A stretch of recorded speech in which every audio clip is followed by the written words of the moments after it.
Uh, all please unmute their mics. Good afternoon, everyone. On behalf of IMA Nagpur, I welcome you all, respected dignitaries, speaker, panelist, convener, and moderator, for the CME on fitness for all, along with Docs Fitness Gym. And everyone knows that health is wealth. And let's add more to our good health. I thank and congratulate Dr. Shahnaz Mada and Himanshu Marathe for taking extraordinary efforts for this CME and making us fit. I thank Dr. Harish Chandar sir, MMC Observer, for being with us. Jai Hind, Jai IMA Nagpur. Now I hand over the proceeding to Himanshu.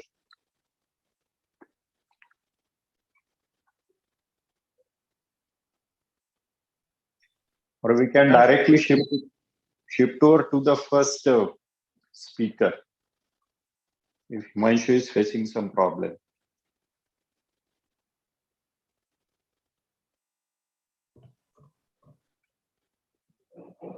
I think, Sachin sir, if you permit, I will ask Gargi madam to start with her presentation. Himanshu sir is here. Yeah. Hello. Hello. Himanshu, we can hear you. Yeah, okay. Sorry for the technical issues that I was having. Yes. Greetings from IMA Nagpur and Docs Fitness Gym. Now, without wasting much time, I think we should go ahead with the next thing that I will like to invite Dr. Sachin Gathe sir for his vote of thanks, please. So over to Dr. Sachin sir.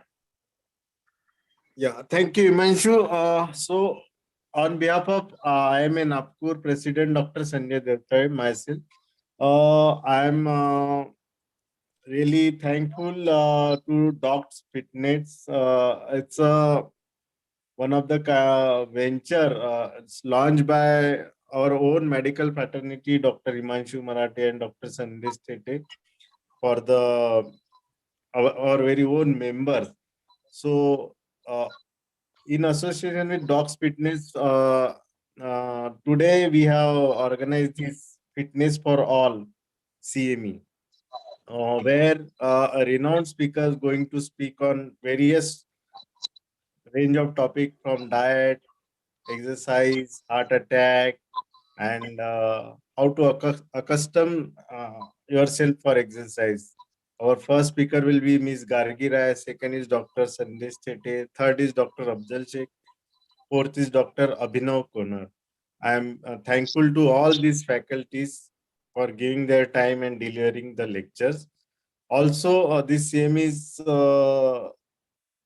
has a panel discussion where the renowned, all these speakers, along with Dr. Suek Jaiswal, who is a consultant psychiatrist, Dr. Himanshu Patil, consultant endocrinologist, Dr. Bhakti Gurjar, she's a gynecologist, will be joining the panel discussion on this very important and day-to-day, very important for the doctors to keep themselves fit. So I thank you all. I also thankful to the MMC and MMC observer, Dr. Harish Chandar sir, for granting us 1 credit point. I also thank our convener, our Vice President, Dr. Shahnaz Chimthanwala madam. And last, our digital partner, DigiShield, Piyush, Dipen, and Vaishali. Thank you very much. And thank you all the audience delegates who are joining this virtual CME. Please enjoy the CME. Please put your question and answer in the question and answer box. Thank you very much. Please proceed. Himanshu.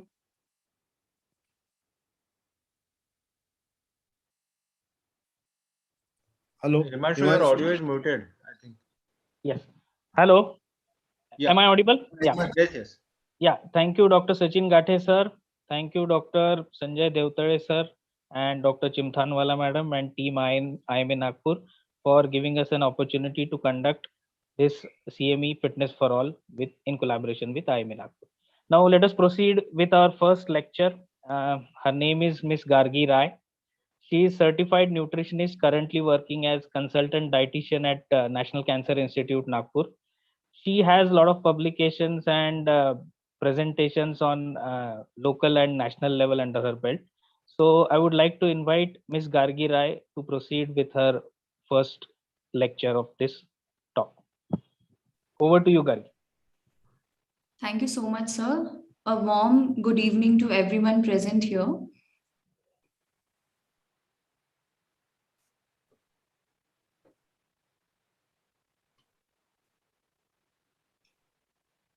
Is my slide visible? Yes, ma'am, it is.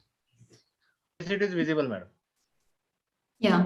You can So go this is a very interesting topic, diet versus dieting, a dilemma. Is it really a dilemma? We have to think about it. But according to me, it is not a dilemma if you understand what is food. So let's go ahead.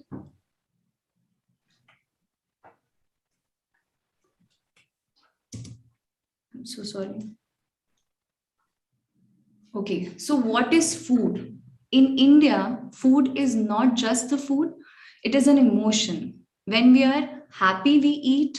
When we are sad, we eat. We are eating from Shadi to Shraddh. So we have a lot of cultural differences in our country. So we have lots of festivals which we are celebrating in other communities also, and it is all associated with food. So it is actually a social act. Just because you are on a diet, you cannot be skipping all these aspects of food. Like if you're dieting, it doesn't mean that you cannot socialize with others. If you're on a diet, then you have to skip. If you are on intermittent or keto diet, or some XYZ diets in which you have to starve, deprive yourself from the food also, and also to the community. You cannot go to the certain functions, or you cannot attend any wedding function just because you're dieting. You cannot take that food there. You cannot socialize there. So it is not just the food, but also a social act which we do in India. It is also a cultural act. So if you're dieting, then obviously not able to enjoy the delicacies, the cuisines from different festivals, like how we have celebrated the Makar Sankranti, which is like associated with the food item, which is a Tilgur Laddu or Khichdi, something like that. So all the festivals in India is actually associated with some or the other kind of foods which we relate. If you're meeting a South Indian family, you always demand for, I really wanted to have idli sambar or dosa or medu vada from your part, because you are specialized in that act. If you're going to a Guju's house, then you are actually demanding for doklas, fafras, and other stuff. It means our cultures are actually imbibed with foods. So food is about building a legacy, a inheritance. It shows that from where we belong. It is also an act of nurturing and nourishing. So all the time you just cannot think or divide the food into four components, only carbohydrate, fats, it has calories, or it has proteins. Food is not just about these four components which you have to always calculate just because you wanted to lose some weight, you just wanted to look some good, you're following some fancy diet from Google or something like that. So it is actually being used for nourishing. It is a fuel which gives you energy to do your daily activities, give a peace to your mind. You can do all your daily activities properly. It is a fuel to your brain. Your brain will work properly. So it is also a nurturing act. It is also give you a sense of belonging, from where you belong. If I'm from UP, probably people will ask me whether you are if I want to come to your home, I just wanted to have litti chokha, or I want to have sattus, or if you go to Punjab, you want to have chole bhature. So it's all connected. So you have to enjoy the food and just forget that it is not only the sources of carbohydrate, proteins, fats, and should not divide it. You should enjoy it. Now, a healthy diet It's like how our Indian thalis look like.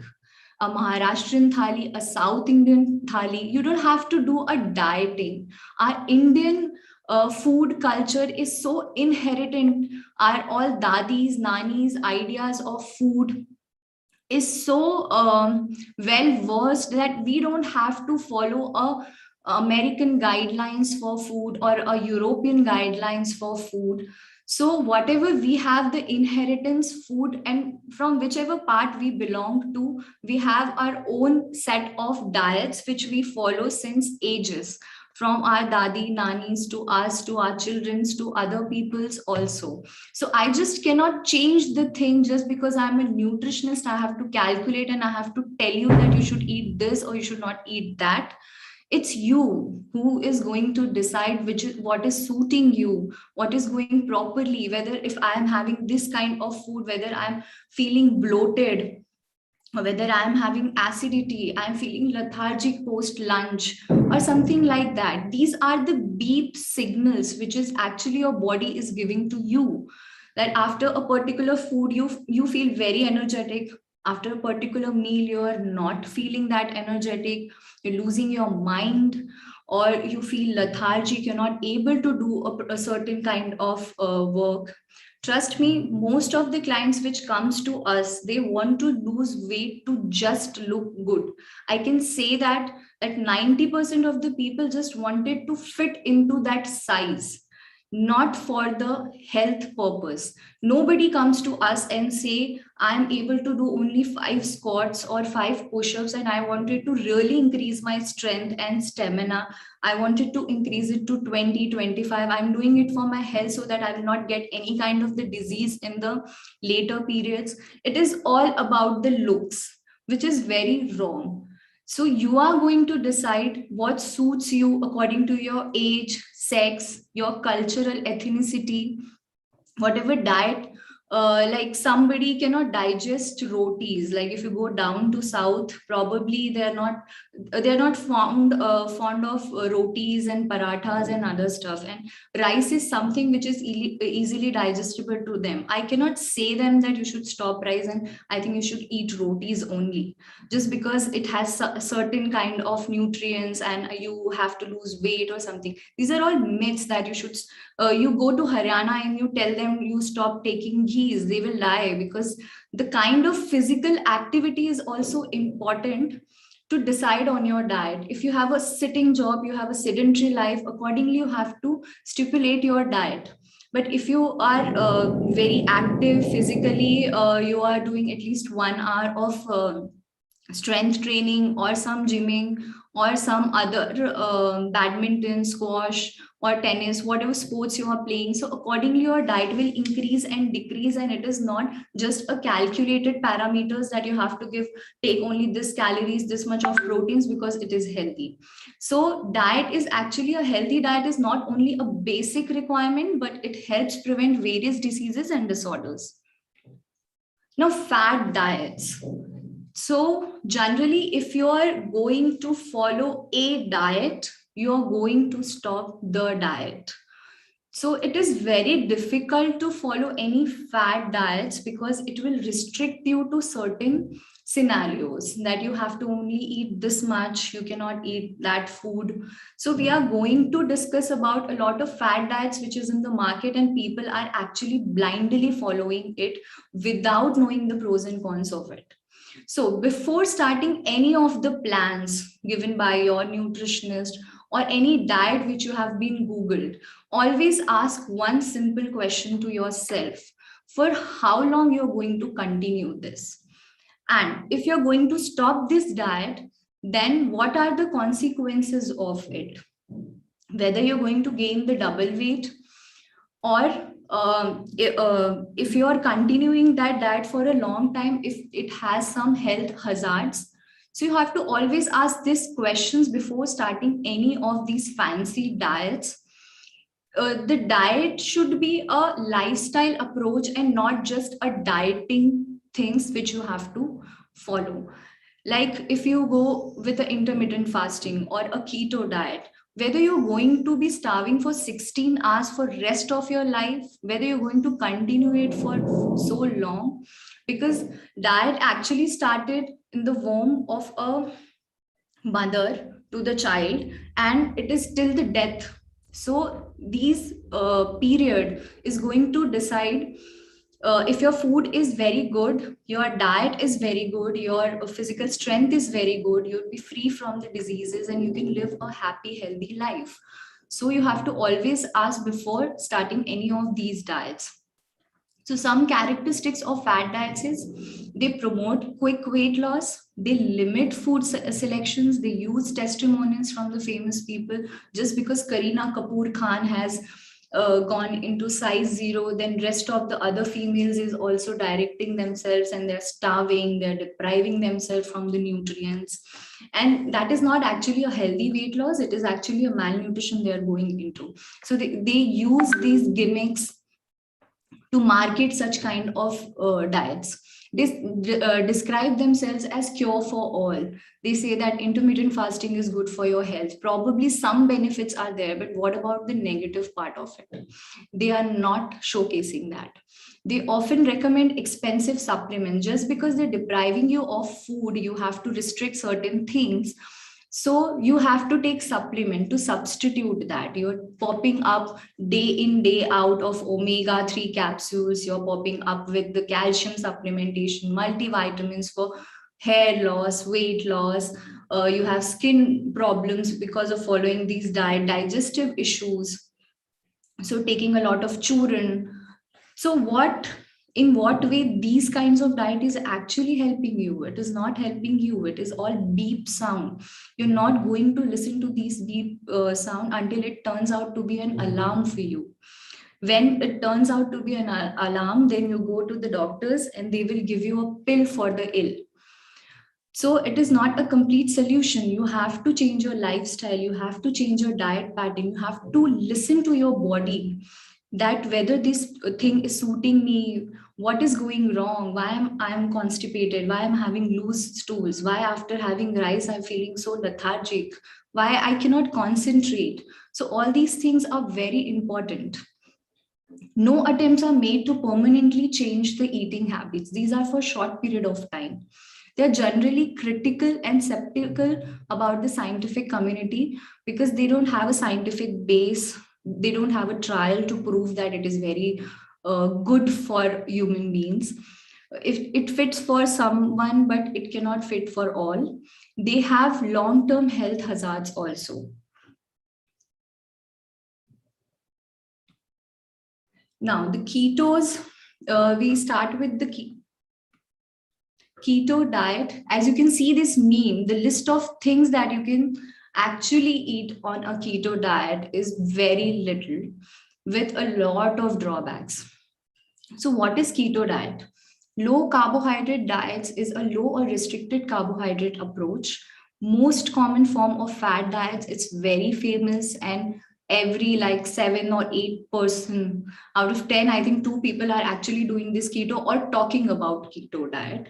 Because every 4th person in India, if I travel or if I see people, I meet people, normal friends or my family friends, if I talk to them, they all talk about weight loss or weight gain.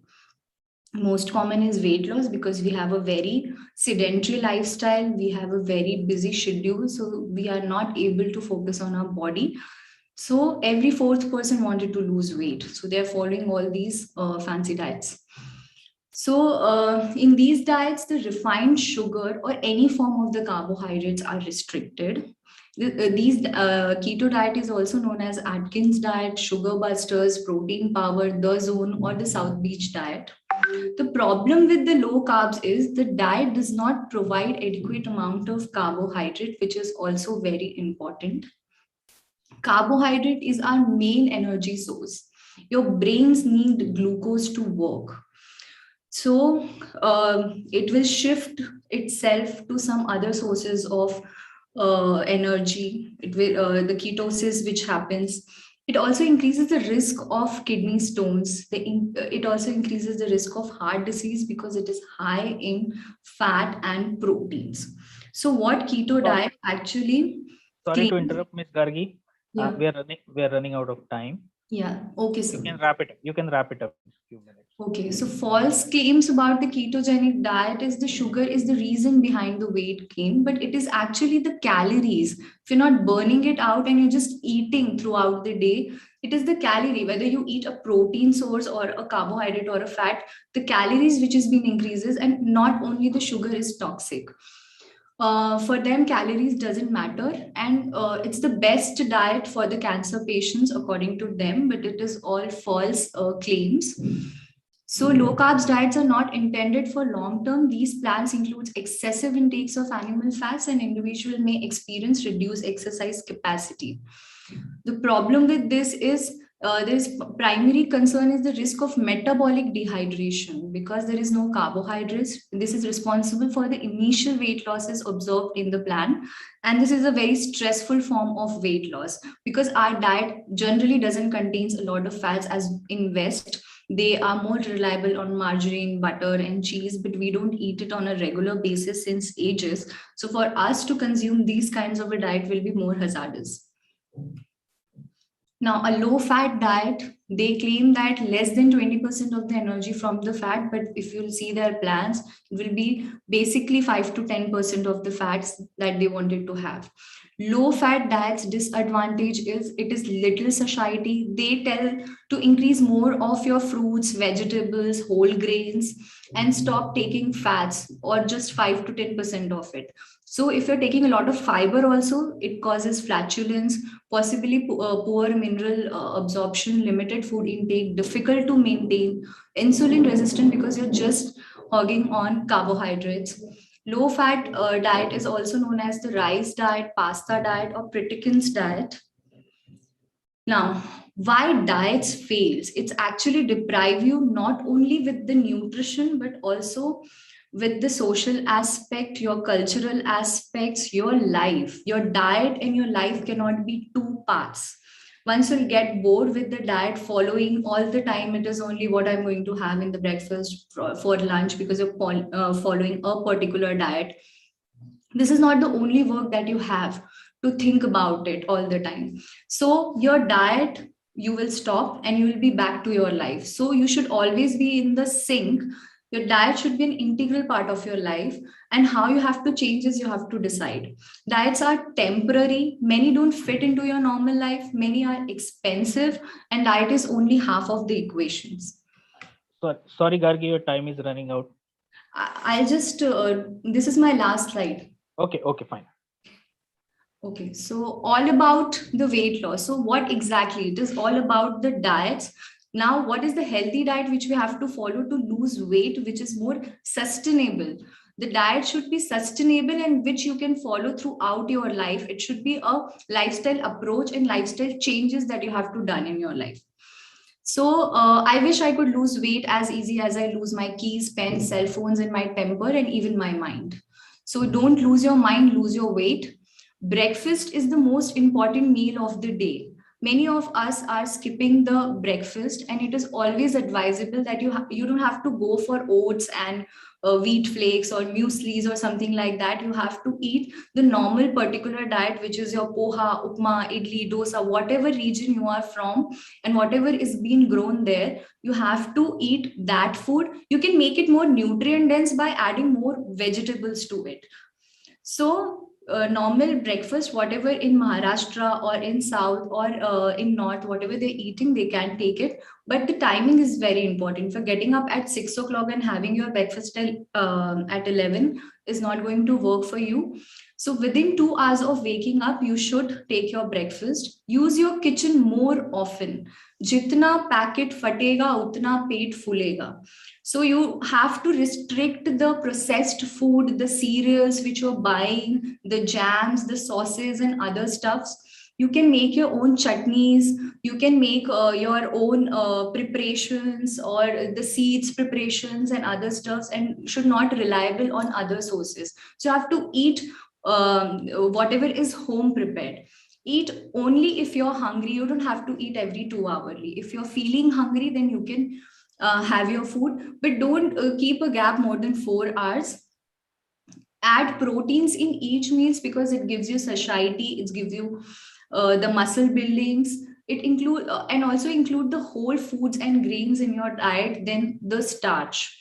The potatoes, ghees, and rice is not going to do harms to you. You can take it in a moderation according to your physical activity levels. Portion control is very important if you're going for a weight loss. Use small cutleries, small spoons, and you can spread your meal so that it looks that it is in more amount, but it will give you a sense of satisfaction. Exercise regularly. Lunch is a very important meal. Include all food groups, and you should take your lunch around 11 to 1:30 p.m. in that window periods. Include rice, rotis, and everything, whatever Indian thali look like. But if you're going for a weight loss, it should be always half of your cereals and half of your vegetables. You should take at least 500 to 600 grams of vegetables per day in form of cooked or raw, whatever you like. Add more of the fresh, seasonal, and regional foods. Don't go for avocado or broccoli, capsicum. Gargi. They're just 2 points I just wanted to. We are really running short of time. Yeah, okay. And it should be a mindful eating. It should not be a stress eating. Just because I'm bored, I will have a coffee or a tea or something like that is not going to help. Probably you're thirsty, you're dehydrated. If you're going for a smoke break, you should, you don't crave for it, but also probably you are dehydrated. Don't go for teas and coffees in snack timing. Focus more on the hydration part, like you can have a fruit, you can have a dry fruit, you can have some sharbat, lemon water, or something like that. Early dinner and light dinner is very important. You can have khichdi's or a bhakar or dal, something in the window period of 7 to 8 p.m. Proper sleep is very important, because if you're not getting a proper sleep, then there will be some hormonal disbalances and you tend to gain weight. Hydration is also very important. Okay, thank you so much, Gargi, for an exhaustive and really informative talk. We really thank you for joining us for this CME. We will quickly move on to our next talk, one exercise program for all. That this talk is going to be delivered by Dr. Sandesh Thete, who is working as bone and soft tissue oncosurgeon at National Cancer Institute, Nagpur. Plus, he is a co-director of Docs Fitness Gym. I would like to hand over further proceedings to Dr. Sandesh. Sandesh, over to you. Yeah. Okay. Is my screen visible to everyone? Yeah. Yeah. So, नमस्ते सब लोगों को. मैं हूँ doctor संदेश. भले मेरे slides English में होंगे, but I will stick to Hindi. मैं हिंदी में ही बात करूंगा ज्यादातर, क्योंकि मैं देख रहा हूँ कि काफी सारे लोग हैं जो यहाँ पे डॉक्टर नहीं है, तो उन सबको समझने के लिए हम ज्यादातर हिंदी में बात करेंगे. So thank you Himanshu, thank you for that introduction. So I will start with my presentation. Okay? Yes please. Thank you. So आज हम बात कर रहे हैं कि ऐसा कोई प्रोग्राम हो सकता है क्या जो सब लोगों के लिए लागू हो. One exercise program for all ages. So why this topic, और मैं क्यों बात कर रहा हूँ इसके ऊपर.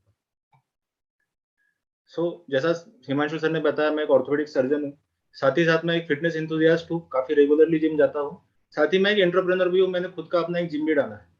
तो ये तीनों चारों चीजें मुझे काफी अच्छा मौका देती है कि मैं जब भी मैं रिसेप्शन पे बैठता हूँ. Sandesh, your first slide is not visible. Please No, go this to is your second first slide. slide. Yeah. This is second. Okay. Yeah. What happened? Okay. Please go ahead. No, can you see? Is it moving forward? No, it is not moving. Okay, wait. Sorry. And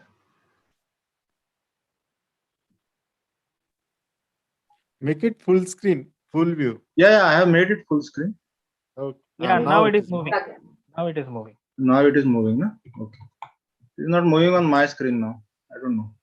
Yeah, it is moving here. Yeah. Okay, moving now? Yes. Yeah. Okay. So I am a doctor. जैसा मैंने आपको बताया, तो जब भी मैं reception पे बैठता हूँ हमारे जिम में, मैं ऑर्थोपेडिक सर्जन हूँ, तो काफी सारे लोग उनकी कंप्लेंट्स या उनकी क्वेरीज लेके मेरे पास आते हैं। साथ ही साथ मैं जो खुद के साथ एक्सपेरिमेंट करता हूँ, मैं लोगों के साथ जो मेरे एक्सपीरियंसेस शेयर करता हूँ, तो इससे मुझे काफी गहराई तक इंसाइट मिलती है, मुझे बहुत पता चला है एक्सरसाइजेस के बारे में। और ओवरऑल मेरा ओपिनियन ये है कि एज अ सोसाइटी हम एक्सरसाइज के बारे में बहुत ज्यादा कंफ्यूज है, हमें कुछ भी नहीं पता। तो द कंफ्यूजन इज क्या करना चाहिए, क्यों करना चाहिए, कैसे करना चाहिए, ये मोस्ट ऑफ द लोगों को पता ही नहीं रहता। तो बहुत बार क्या होता है कि लोग काफी सालों से जिम कर रहे हैं, काफी दिनों से जिम कर रहे हैं, जो भी एक्सरसाइज कर रहे होंगे, उनको काफी लेट रियलाइज होता है कि अरे यार, ये तो मैं इतने दिनों से गलत कर रहा था। या फिर ऐसा होता है कि बहुत सारे लोग जो जिम में आते हैं, तो पहले दिन उनके साथ कोई ऐसा इंसिडेंट हो जाता है जिससे लोग उनका मजाक उड़ाते हैं या उनके ऊपर हंसते हैं, तो उसके बाद वो हमेशा के लिए जिम से शाय अवे हो जाते हैं। वो बोलते हैं यार नहीं, जिम में जाते लोग अपना मजाक उड़ाएंगे वगैरह वगैरह, उनको जो भी लगता है, तो लोग कभी जिम में जाते ही नहीं। फिर दूसरा एक मिसकंसेप्शन है, लोगों को लगता है कि हम यार बहुत बुढ़े हो गए अब, या फिर हमारी एज बहुत ज्यादा हो गई, अब इस एज में जिम जाके क्या करना है अपने को, है ना। तो लेकिन आप सोचिए कि डंबलडोर जैसी आपकी बड़ी सफेद दाढ़ी हो गई, तब ऐसे डोले शोले रहे तो कितना मजा है। साथ ही साथ जैसे कोई एज नहीं है, एज लिमिट नहीं है जिम में जाने के लिए, वैसे ही स्टार्ट करने के लिए भी कोई एज लिमिट नहीं है। भले ही यहाँ पे बच्चा वेट लिफ्टिंग कर रहा है, हम हमारे बच्चों से वेट लिफ्टिंग नहीं कराएंगे, लेकिन एक्सरसाइज शुरू करने की कोई डिफाइंड एज नहीं है। हम 3 साल के 4 साल के बच्चों से भी एक्सरसाइज करवा सकते हैं।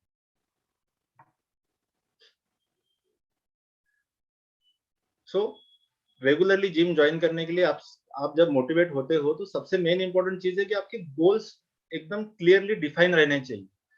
क्या होता है, नहीं तो लोग बोलते हैं कि हम जिम जा रहे हैं, लेकिन क्यों जा रहे हैं, उनका गोल क्या है। देखिए, सारे के सारे लोग बॉडी बिल्डर तो नहीं बनने वाले, आर्नोल्ड तो सबको ही बन नहीं सकते। तो आपका गोल क्या है, आपको फिट रहना है, तो आपका फिटनेस लेवल कितना चाहिए आपको, आपको एग्जैक्टली क्या है। तो ये सब चीजों के लिए आपको आपके गोल्स डिफाइन करना बहुत जरूरी है। एक 20 साल के लड़के के गोल्स जो रहेंगे, वो 50 या 60 साल के आदमी के गोल्स से काफी डिफरेंट रहेंगे। औरतों के गोल्स आर्मियों के गोल्स से काफी डिफरेंट रहते हैं। तो ये सब चीजों के लिए आपके गोल्स डिफाइन रहना डे 1 से ही या शुरुआत से ही काफी इंपॉर्टेंट रहता है। देन काफी सारे लोग इंजुरीज के डर से जिम में जाते नहीं। ऐसा बहुत सारे लोग होते हैं कि बोलते हैं कि यार मैंने 2 साल पहले जिम लगाया था, तब मेरी बैक में इंजुरी हो गई, तो अब मेरे को जिम में नहीं जाना है, मुझे बहुत डर लगता है जिम में जाने से। सो व्हाट हैपेंस इज, आपकी बॉडी सिर्फ मसल से नहीं बनी है। मोस्ट ऑफ द लोग जो जिम में जाते हैं, वो क्या करते हैं कि वो सिर्फ मसल्स पे ध्यान रहते हैं, उनका टेंडॉन्स, लिगामेंट्स, बोन्स, इन सब चीजों की तरफ कोई ध्यान नहीं रहता है। तो आपको एक्सरसाइज करते वक्त आपके बॉडी का सुनना है। जब आप एक्सरसाइज करते हो, अगर आपकी बॉडी आपको सिग्नल दे रही है कि नहीं, ये वेट मेरे लिए ज्यादा है या ये वर्कआउट आपके लिए बहुत ज्यादा हो रहा है, तो रुक जाइए। भले ही आपका ट्रेनर या कोई भी आपके दोस्त आपको कुछ भी बोल रहे हो, रुक जाइए। मोस्ट ऑफ द क्या होता है कि लोग पीयर प्रेशर में आके, जैसा मेरा दोस्त बोलता है कि अरे मैं 100 किलो उठाता, तू भी 100 किलो उठा ले, तो इसी चक्कर में लोगों को इंजरीज होने के चांसेस बढ़ जाते हैं। फिर दूसरा ये जो मैंने स्लाइड डाला है कि जैसा आप लोगों को दिखता है ऊपर से, भले ही इंसान कितना फिट हो, लेकिन अंदर से उसको इतने ही ज्यादा प्रॉब्लम्स फेस करना पड़ सकते हैं। और ये मैंने हमारे जिम में या मैंने मेरी ऑर्थोपेडिक सर्जन की प्रैक्टिस में भी काफी बार देखा है। देन प्रिटेंडिंग, बहुत सारे लोग लोगों को दिखाने के लिए जिम लगा देते हैं और उसमें उनके साथ गड़बड़ हो जाता है। तो बहुत सारे लोग की जिम में आएंगे एक दिन और सोशल मीडिया पे ऐसा डालेंगे कि पूरी दुनिया को पता चला जाएगा कि आज ये बंदा जिम गया है। या फिर वो अपने दोस्तों के साथ जिम जाते हैं, उनको पता नहीं रहता है जिम में क्या करना है, बस जाके जिम में जाके दोस्तों के साथ में हैंग आउट करने में। अगर आपको इंटरेस्ट नहीं है या आपको मोटिवेशन नहीं है, तो आपका जिम लगाने का और आपका फिट रहने का जो गोल है, वो आप कभी अचीव नहीं कर पाओगे। देन सेटिंग, लोगों को डे 1 से ही अनरियलिस्टिक एक्सपेक्टेशंस रहते हैं। आजकल जो मिलेनियल किड्स है या मिलेनियल जनरेशन है, उन सब लोगों के रोल मॉडल्स हो गए हैं एक्टर्स एंड ऑल। सो ये सब लोगों के ना एक अनरियलिस्टिक एक्सपेक्टेशंस हो गए for body standards for main and women also.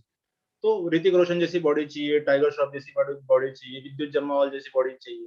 तो ये सब चीजों को ना, इन लोगों को ये सब काम करने के करोड़ों रुपए मिलते हैं, और उनके लिए वो सब चीजें करने के लिए उतना टाइम रहता है। दिन में 2-2 घंटे 4-4 घंटे जिम में पड़े रहते हैं, उनका और कोई क्वालिफिकेशन नहीं रहता। सो आप हमारे पास एटलीस्ट डॉक्टर्स या जो भी नॉन डॉक्टर्स है, उन सब लोगों के पास काम करने के लिए इतनी सारी चीजें हैं, है ना।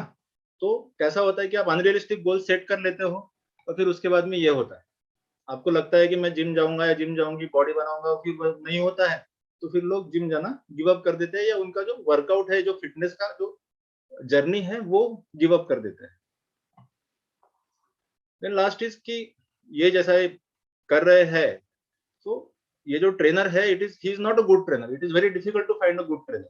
ये जो ट्रेनर्स का जो सेक्टर है, it is a very unregulated sector. इनके मतलब इसके ऊपर कोई भी ऊपर सुपीरियर बॉडी नहीं है।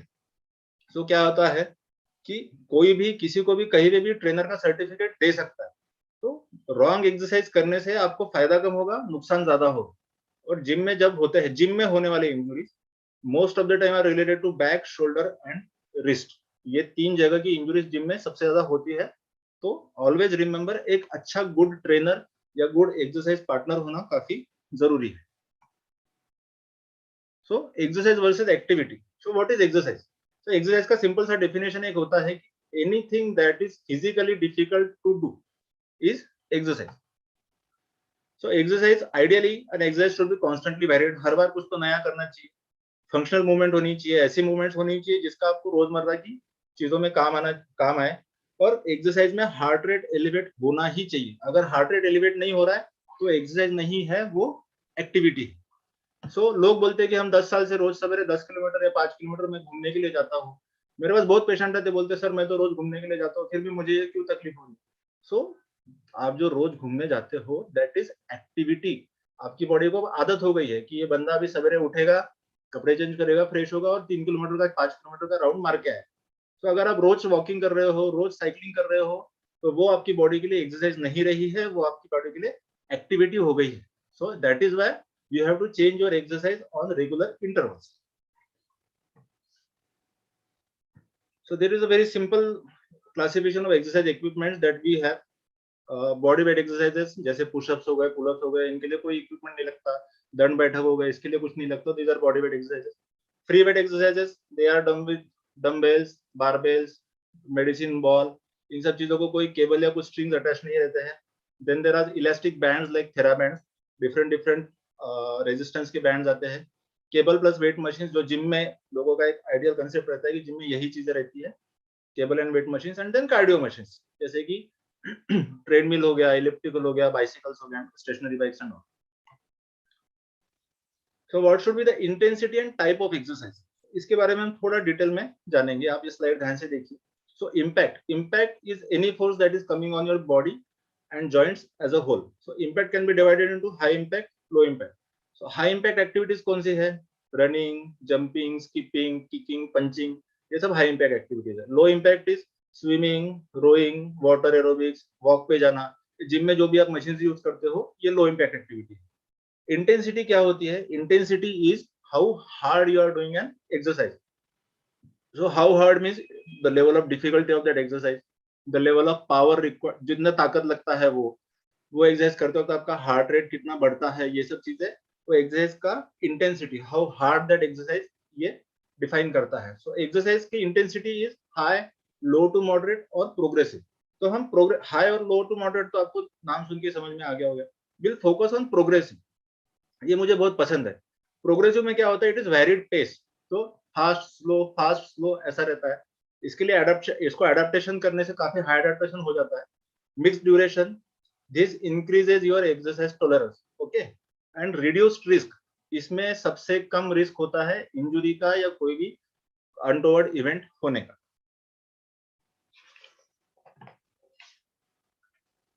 देन द मेन, जिस चीज के लिए मेरा टॉक है, वो main single exercise program for all. So we follow the FIT principle, FITT, FIT principle for an effective workout and injury free program. So what is FIT principle? It is frequency, how often, यानी एक हफ्ते में आपने कितनी बार workout करना चाहिए, that is your frequency of your workout. So ideally एक हफ्ते में जो हाईली ट्रेंड लोग हैं, जैसा मैं रेगुलरली जाता हूँ, तो मैं एटलीस्ट 5 से 6 दिन, 1 या 2 दिन का रेस्ट तो लेना ही लेना है आपको। पूरे के पूरे 7 दिन किसी ने भी एक्सरसाइज नहीं करना चाहिए, increases the chances of injury. लेकिन आप उससे कम भी कर सकते हो अगर आप बिगिनर हो तो। इंटेंसिटी जैसा मैंने अभी बताया कि how hard the exercise is, तो start with low intensity, progress to high intensity, moderate intensity, आप उसको वेरी कर सकते हो। Then time of exercise, so how long, हम देखते हैं जिम में कुछ लोग 2-2 घंटे तक एक्सरसाइज करते रहते हैं। So that increases your chances of injury. इतनी देर तक एक्सरसाइज करना फिजियोलॉजिकली इज नॉट गुड। और एक अच्छा वर्कआउट अगर आप करते हो, टारगेटेड वर्कआउट, तो वो अच्छा वर्कआउट 1 घंटे के ऊपर नहीं चल सकता है। सो अगर आप 2 घंटा वर्कआउट आपका चल रहा है, तो यू नीड टू रीथिंक कि आप सही चीज कर रहे हो या नहीं कर रहे। And what exercise type means what exactly are you doing when you are working out for that time. 1 घंटा 2 घंटा आप कर रहे हो तो उसमें एग्जैक्टली क्या कर रहे हो आप, that comes into what. So we will talk about this what. So exercise के टाइप या कंटेंट में we have divided a 5S program. There is a 6th S also, छठा S भी है, वो ऑप्शनल है. तो ये 5S प्रोग्राम क्या है? तो 5S प्रोग्राम में रहता है strength, stamina, stretching, synchronisation and striking. So इन सब चीजों का आपके बॉडी के कोई ना कोई पार्ट के साथ कुछ कोरिलेशन है. तो strength is related to muscles, stamina is for heart and lungs, stretching is for tendons and ligaments, synchronisation या coordination is for brain and reflexes, striking is for bones, and the आखिरी जो है वो है sports. Sports optional है. This is for your social and mental wellbeing. ये भी मैं आपको आखिर में एक्सप्लेन करूंगा. So start with the first S, that is strength. So strength is directly related to your muscles. Lift weights according to your age, goal, training, etc. But everyone, whether you are male, female, young age, old age, कोई भी हो, आपको weights lift करना जरूरी है. Train synergistic muscles on a day. Like लोग एक दिन biceps करते हैं, triceps करते हैं, ऐसा मत कीजिए. पुश मसल्स का एक ग्रुप रहता है, पुल का अलग रहता है, लेग्स का अलग रहता है. तो आई थिंक वैसा करना ज्यादा अच्छा रहता है. और वेट ट्रेनिंग से फैट बर्न नहीं होता, सिर्फ मसल्स गेन होता है, ऐसा फीमेल्स में काफी कंसेप्शन रहता है. ऐसा नहीं है. Weight training will also help you in burning fat and reducing weight. So ये नई टर्म जब मैं रिसर्च कर रहा था इस टॉपिक के लिए, came across this term sarcopenia. So ये क्या होता है? इसमें लो मसल स्ट्रेंथ होती है, लो मसल क्वालिटी या क्वांटिटी होती है, एंड लो फिजिकल परफॉर्मेंस होता है. तो अगर ये तीनों क्राइटेरिया है तो उससे क्या होता है कि खास करके एल्डरली पीपल जो है उनमें गिरने का और फ्रैक्चर होने का रिस्क ज्यादा होता है. ये क्यों होता है? खास करके हमारे यहाँ पे इंडियन पॉपुलेशन में, क्योंकि हमारा न्यूट्रिशन बराबर नहीं है. जितनी प्रोटीन रिक्वायरमेंट होती है उतना हम प्रोटीन लेते नहीं है, और जितना हमने एक्सरसाइज करना चाहिए उतनी हम एक्सरसाइज भी नहीं करते. हमारे यहाँ पे जितने भी ओल्ड एज लोग हैं उनको बस they go for a walk. Walking, again I am saying, is not a complete exercise, it is becoming an activity for you. Then stamina, it is also called as cardio or endurance training. So ability to do something without fatigue failure. बिना थके कोई भी चीज बार बार करते रहे, आप continuously करते रहे, रनिंग हो, साइकिलिंग हो, कुछ भी हो, लॉन्ग ड्यूरेशन, 1-1 घंटा 2-2 घंटा कर रहे हो, तो that is your endurance. Okay, everybody knows इसका हार्ट और लंग्स के लिए क्या बेनिफिट होता है, उसका इंपॉर्टेंस कितना है. काफी सारे लोगों ने हर जगह पे इसके बारे में अवेयरनेस क्रिएट करते, तो will not discuss it any further. लेकिन बाल सफेद होने के बाद अगर मुझे रेस में हिस्सा लेने के लिए मिल जाए तो मुझे तो बहुत मजा आएगा. Stretching, stretching is flexibility and agility. Day to day activities में लगती रहती है, लेकिन इसके लिए आपके गोल्स क्लियर रहने चाहिए. हर कोई बाबा रामदेव नहीं बन सकता. आपको जो भी आपके ट्रेनर है या जिसके भी पास आप सीख रहे हो, he has to supervise your stretching program, और आपको अपने लिमिटेशंस पता रहने चाहिए. अगर आप रामदेव बाबा बनने की कोशिश करोगे तो हो सकता है कि आपके साथ ऐसा कुछ हो जाए. देन स्ट्राइकिंग, स्ट्राइकिंग यानी कोई भी चीज को मारना, झटका लगना, आपकी बॉडी को इम्पैक्ट लगना. सो हमने देखा हाई इम्पैक्ट या लो इम्पैक्ट एक्सरसाइजेस रहते हैं, but impact is necessary for maintaining your bone quality. Impact बहुत कम भी नहीं रहना चाहिए, उससे हड्डियां कमजोर हो जाती है. इम्पैक्ट बहुत ज्यादा भी रहना चाहिए नहीं रहना चाहिए, उससे इंजुरी के चांसेस हो जाते हैं. एज सच हमारी इंडियन डाइट जो है वो कैल्शियम में सफिशिएंट रहती है, लेकिन कैल्शियम हमारी बॉडी पकड़ क्यों नहीं पाती? क्योंकि हमारे बॉडी को इम्पैक्ट कम मिलता है, और बोन की स्ट्रेंथ अच्छी रहेगी तो आपका लीन मास ज्यादा अच्छा रहेगा. तो जंपिंग जैसा मैंने यहाँ पे दिखाया, इस पर लोअर बॉडी और स्पाइन के लिए इम्पैक्ट का काम करता है, and boxing is other thing that will give a very good impact for your upper body. Then synchronization. So synchronization या फिर इसको कोऑर्डिनेशन भी बोलेंगे. This is neuromuscular coordination. ये लिटरली आपकी एजिंग प्रोसेस को स्लो कर देता है, prevents fall, it is very protective. आप सडनली कहीं पे गिर रहे हो, पैर फिसल गया तो आप जर्क करके पकड़ सकते हो. तो जैसे यहाँ पे अंकल को दिखाया है, he is doing march step, जैसे परेड करते हैं. So there are 2 different types. ये हम हमारे जिम में सिखाते हैं या लोगों को बोलते हैं कि आप एक करो, खास करके ओल्ड एज होने के बाद में. बट ऐसा नहीं है कि कोऑर्डिनेशन एक्सरसाइज सिर्फ या ओल्ड एज लोगों को ही करना चाहिए. यंग एज लोगों के लिए भी हमारे पास या हम सिखाते हैं काफी अच्छे अच्छे कोऑर्डिनेशन एक्सरसाइजेस है, और काफी लोगों को वो नहीं आते हैं, and when they learn it उनका ओवरऑल पोस्चर, स्पेशल ओरिएंटेशन काफी अच्छे से इंप्रूव हो जाता है. देन लास्ट और 6th जो ऑप्शनल है, that is sports. So sports usually मेरे हिसाब से तो भी टीम स्पोर्ट रहना चाहिए. आइडियली आपके फ्रेंड्स और फैमिली के साथ खेलिए। इसमें क्या होता है कि कभी आप जीतोगे, कभी आपके फ्रेंड जीतेंगे, फिर एक दूसरे को चिढ़ाना होता है। ये सब चीजों में आपकी बॉन्डिंग बनती है, आपका सोशल और मेंटल वेलबींग अच्छा हो जाता है। प्लस कभी आपको हारना पड़ता है, कोई आपको चिढ़ाता है, तो हार जीत को हैंडल करने की जो आपकी कैपेसिटी है वो भी अच्छे से इंप्रूव हो सकती है। तो ये थे हमारे 5S plus an additional 6S. So then answer to the question that we are asking, one exercise program for all ages. So ऐसा कोई प्रोग्राम नहीं है जो सारे के सारे लोगों को एक साथ अप्लाई हो। जैसे ही एक कपड़ा सबको सूट नहीं होता, वैसे ही एक प्रोग्राम सबको सूट नहीं होता। आपको आपके हिसाब से प्रोग्राम बनाना पड़ेगा। हम यहाँ पे आपको सिर्फ एक प्रिंसिपल बता रहे हैं कि आपको कैसे या किस प्रिंसिपल्स को फॉलो करना है। तो follow the principles of fit with 5S and keep changing your exercise program. Change frequency, change intensity, change time of your exercise and change type of your exercise. एक ही एक चीज करते रहोगे तो आपके बॉडी को उसकी आदत हो जाती है। तो please keep changing your exercise program. Thank you. Thank you, Dr. Sandesh. I hope a lot of doubts from everyone's minds have been cleared after listening to your talk. Thank you very much. Thank you. Let us quickly move on to our third lecture. This lecture is going to be delivered by Dr. Afzal Sheikh, who is an anesthesiologist and intensivist, currently working at Kingsway Hospital as consultant intensivist. Because of connectivity problems, he has sent us his pre-recorded video, and I think we may be able to run that video for you.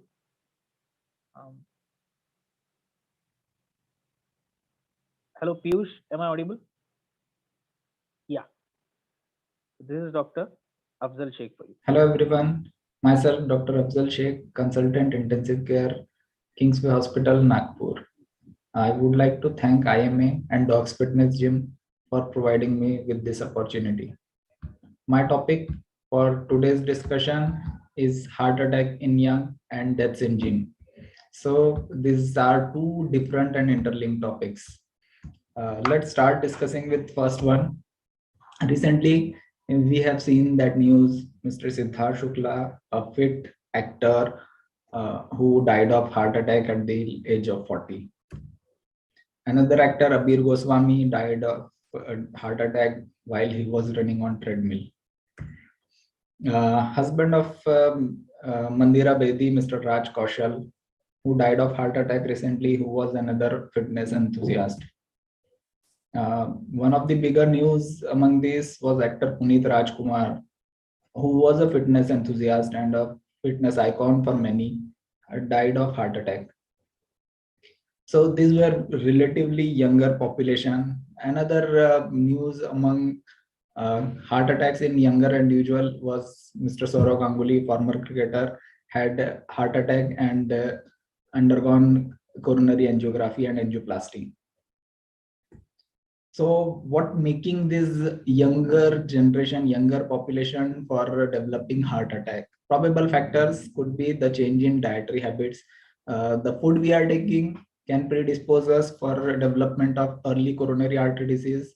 Stressful lifestyle can lead to development of various risk factors, various diseases in younger population. Sleep deprivation is one of the important factors, which is a common occurrence nowadays, mainly because of job related, work related issues, and sometimes gadget related issues, which leads to sleep deprivation and long wake up hours during night.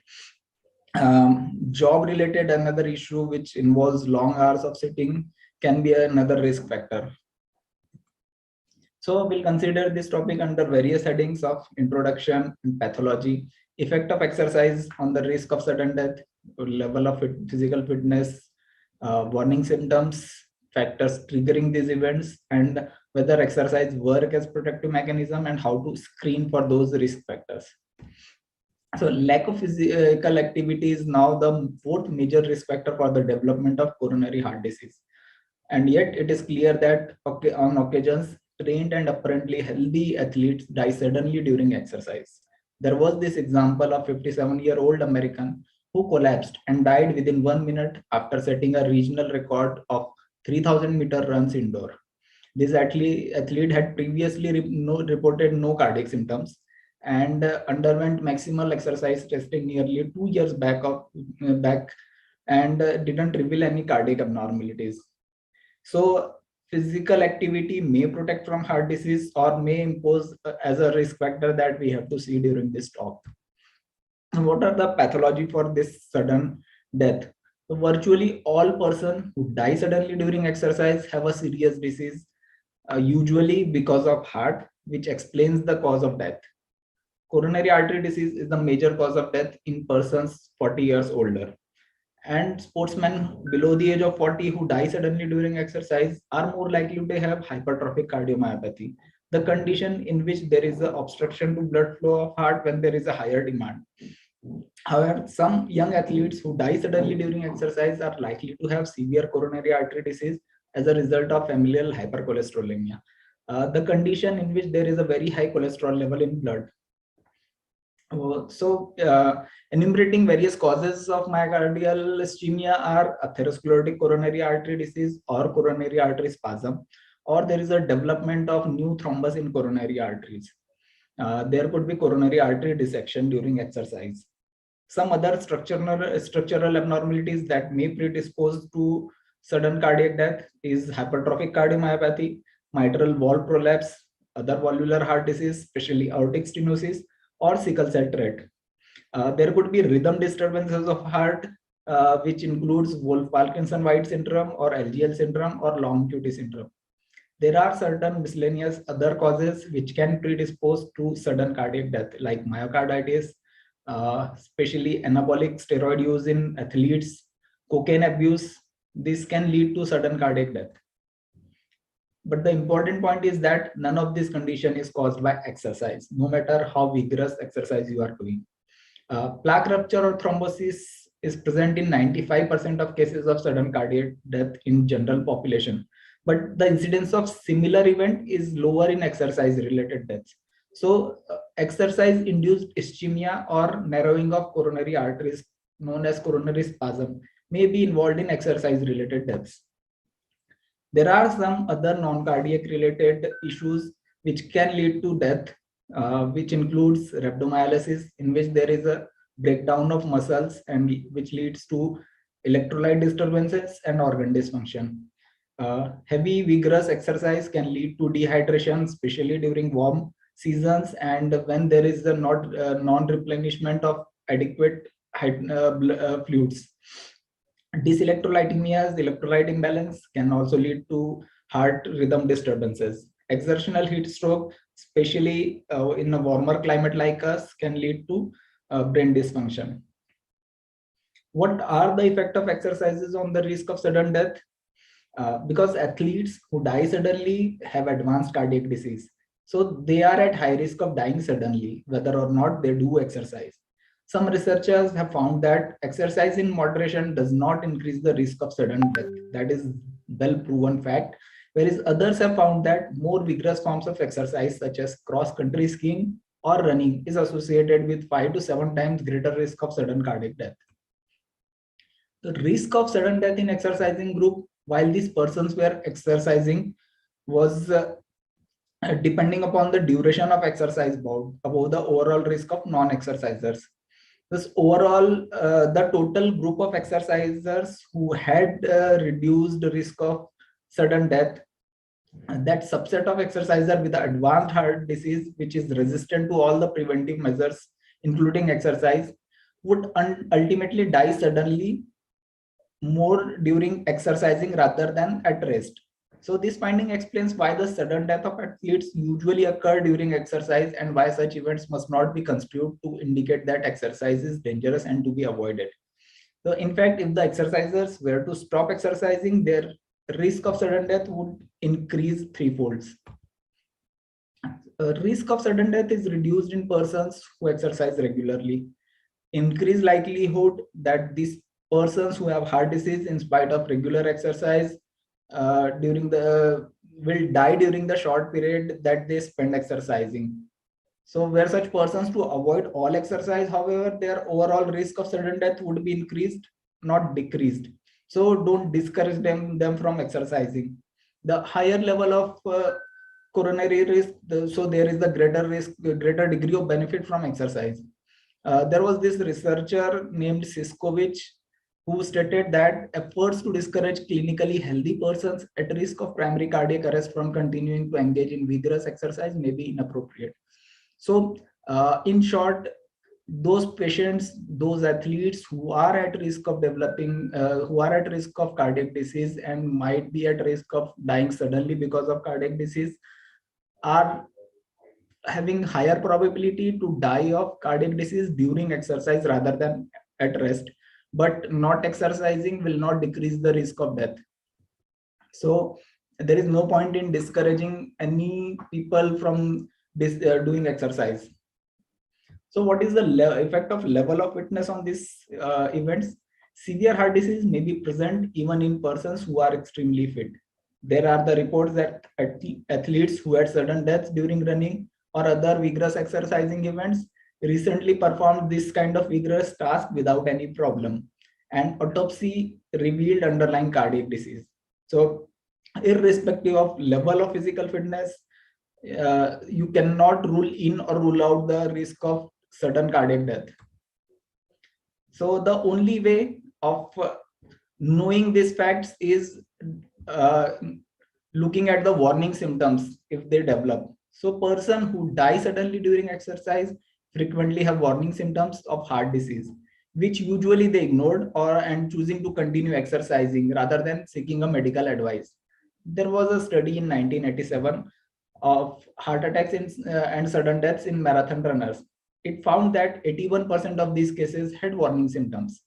6 athletes completed marathon races.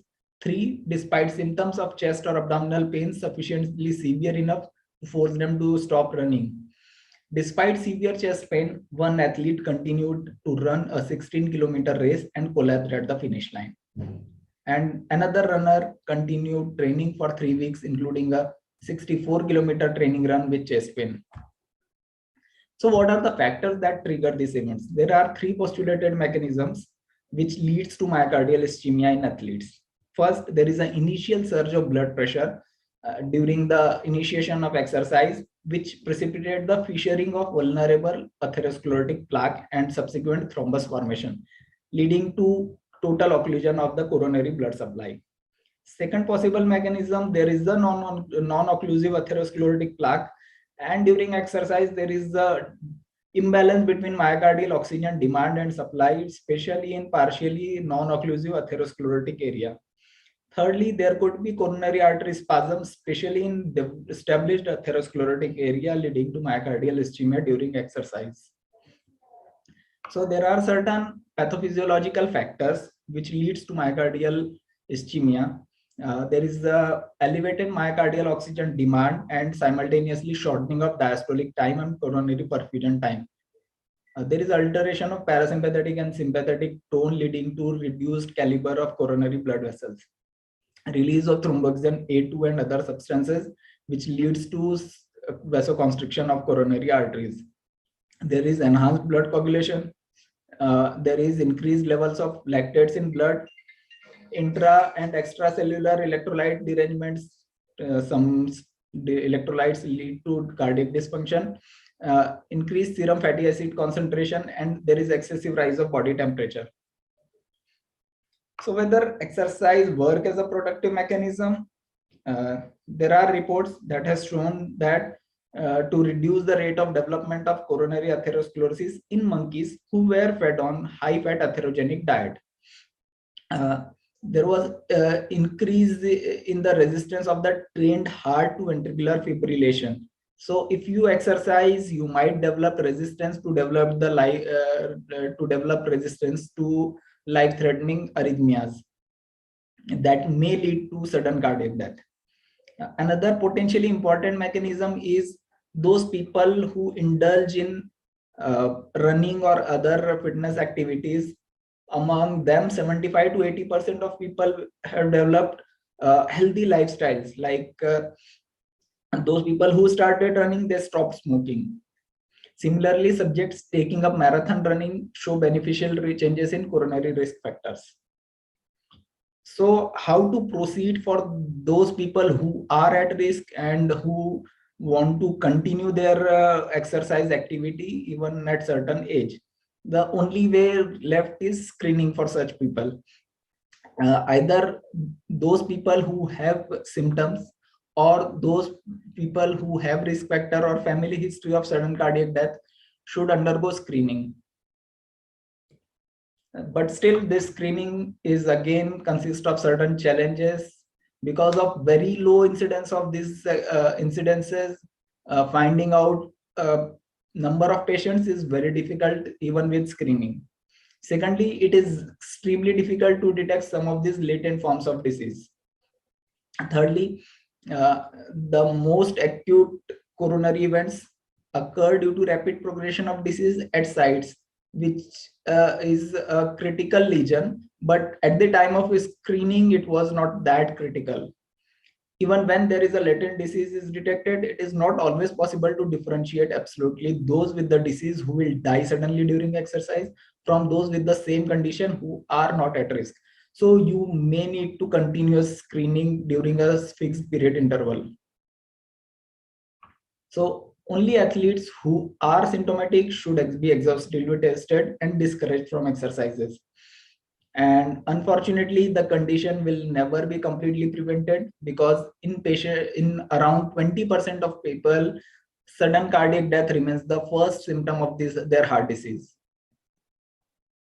So for screening, American Heart Association had laid down some recommendation for these athletes. So there should be mandatory pre-participation medical screening, including medical and family history and physical examination for all athletes. Pre-participation evaluation to be conducted before high school and repeated every 2 years. Athletic screening to be performed by an appropriately trained medical professional. Auscultation of heart to be conducted while the patient is lying and then standing to identify structural cardiovascular abnormalities, and inclusion of brachial arterial blood pressure measurement in the seated position. To summarize this talk, we need to continue our exercising activity in moderation, definitely. Vigorous exercising activity may need screening. Those who are at risk, who are having higher age, who are having family history, or who are having symptoms should undergo screening once and again periodically to rule out any other development of critical disease. Stopping of any physical activity because of the risk of sudden cardiac death during exercising is definitely not advisable. With these lines, I would like to finish my talk. Thank you. Thank you. Thank you, Dr. Afzal, for sending us a video. Let us move on to our next lecture. Let us not call it a lecture. Maybe I would like to call it as an inspirational story for all of us. I will just give a brief introduction of our next speaker, Dr. Abhinav Konher, sir. He's a practicing senior orthopedic surgeon, certainly a busy doctor.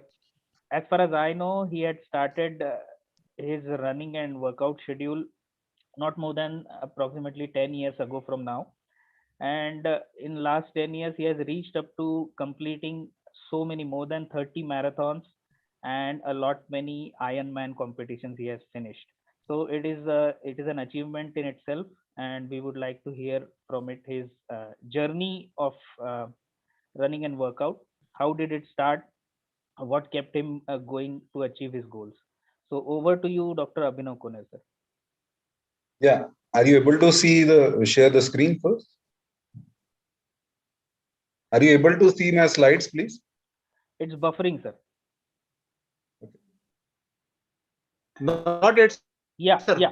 Now you can see. Yes. Okay. So first, I would like to thank Himanshu and Sandesh for giving me this opportunity to share my experience with you all.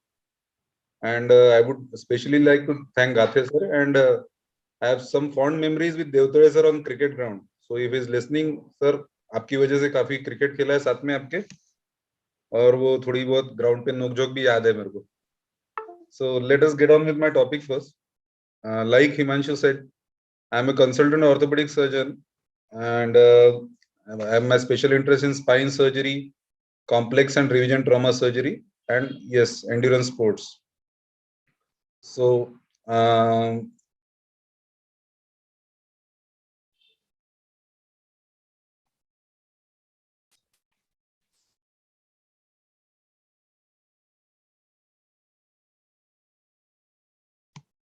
yeah. So why I have so being an orthopedic surgeon, my working hours are like almost from 9 a.m. to 9 p.m. And there are frequent hours of standing, like maybe 2 hours at a stretch, maybe sometimes 3 hours, sometimes even more. So why did I go for this endurance sports and fitness? Sir, if possible, Yeah. speak in Hindi now, please. Yeah. Hindi. Are you able to hear me? Am Yes, I sir, audible? you are able to Hindi. Yes, sir, you are audible. Just try to speak in Hindi, sir, for everyone to understand. Okay. So मैंने शुरू क्यों किया, ये पहला question है थोड़ा सा. तो मेरी शुरुआत में हेल्थ के लिए साथ में थोड़ा स्ट्रगल किया इनिशियली. स्पोर्ट्समैन रहा हूं, बट कुछ प्रोफेशनल स्ट्रेसेस के कारण कुछ साल में क्रिकेट से या स्पोर्ट्स से दूर रहा. सो वन फाइन डे मेरा BP was like something around 180 by 110. सो अगर मेडिकोस है वो लोग भी जानते हैं, और अभी तो सभी लोग जब समझते हैं कि 180 by 110 इज ये बीपी काफी ज्यादा है. सो मैंने सोचा कि चलो कुछ अब रेडिकल मेजर्स लेते हैं.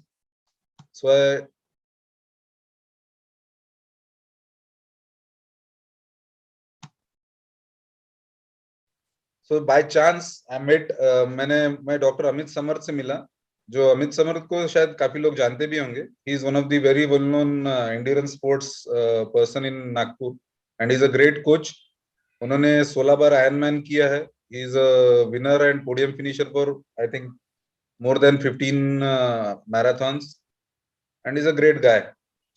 And also, so how did I shift to this Ironman challenge? So what do you know about Ironman challenge? So Ironman basically एक endurance sport है जिसमें ओपन वाटर स्विमिंग रहता है. First half is open water swimming, जिसमें 2 kilometre open water में, जैसे कि समुद्र हो, तालाब हो, वहां तैरना पड़ता है. उसके बाद में आपको इमीडिएटली बाहर आके इमीडिएटली 90 किलोमीटर साइकिलिंग करना पड़ता है, 90. एंड आफ्टर दैट वहां से बाहर आने के बाद आपको साइकिल रख के इमीडिएटली 21 किलोमीटर रन भी करना पड़ता है. ये तीनों चीजों के लिए एक टाइम फ्रेम दिया रहता है. ये रेस को आपको 8.5 घंटे में फिनिश करना पड़ता है, और हर स्टेप पे एक कट ऑफ पॉइंट भी होता है. जैसे कि आपको स्विमिंग करना है 2 किलोमीटर, तो उसके लिए 70 मिनट का अलॉटेड टाइम रहता है, उसी के अंदर करना पड़ता है. अगर आप नहीं कर पाते तो you get a tag of DNF, that is did not finish. Similarly cycling का भी कट ऑफ रहता है, और आप लास्ट में रनिंग का भी एक कट ऑफ होता है. अगर आप इसको फिनिश करते हैं, यू गेट दैट मेडल. सो 2015 में मैं हमेशा कुछ फिटनेस एक्टिविटी करना चाहता था. मुझे जिम जाना बिल्कुल पसंद नहीं है. मैं थोड़ा सा क्लॉस्ट्रोफोबिक हूँ, बंद जगह का मुझे डर लगता है. हाँ, मैं एक रेगुलर स्विमर जरूर था 2009 से, और हमेशा मेरा एक इंक्लिनेशन रहा था कि मैं आउटडोर एक्टिविटी ही करूँ. तो मैं अपने ही बिना किसी गाइडेंस के मैंने एक रजिस्टर कर लिया half marathon.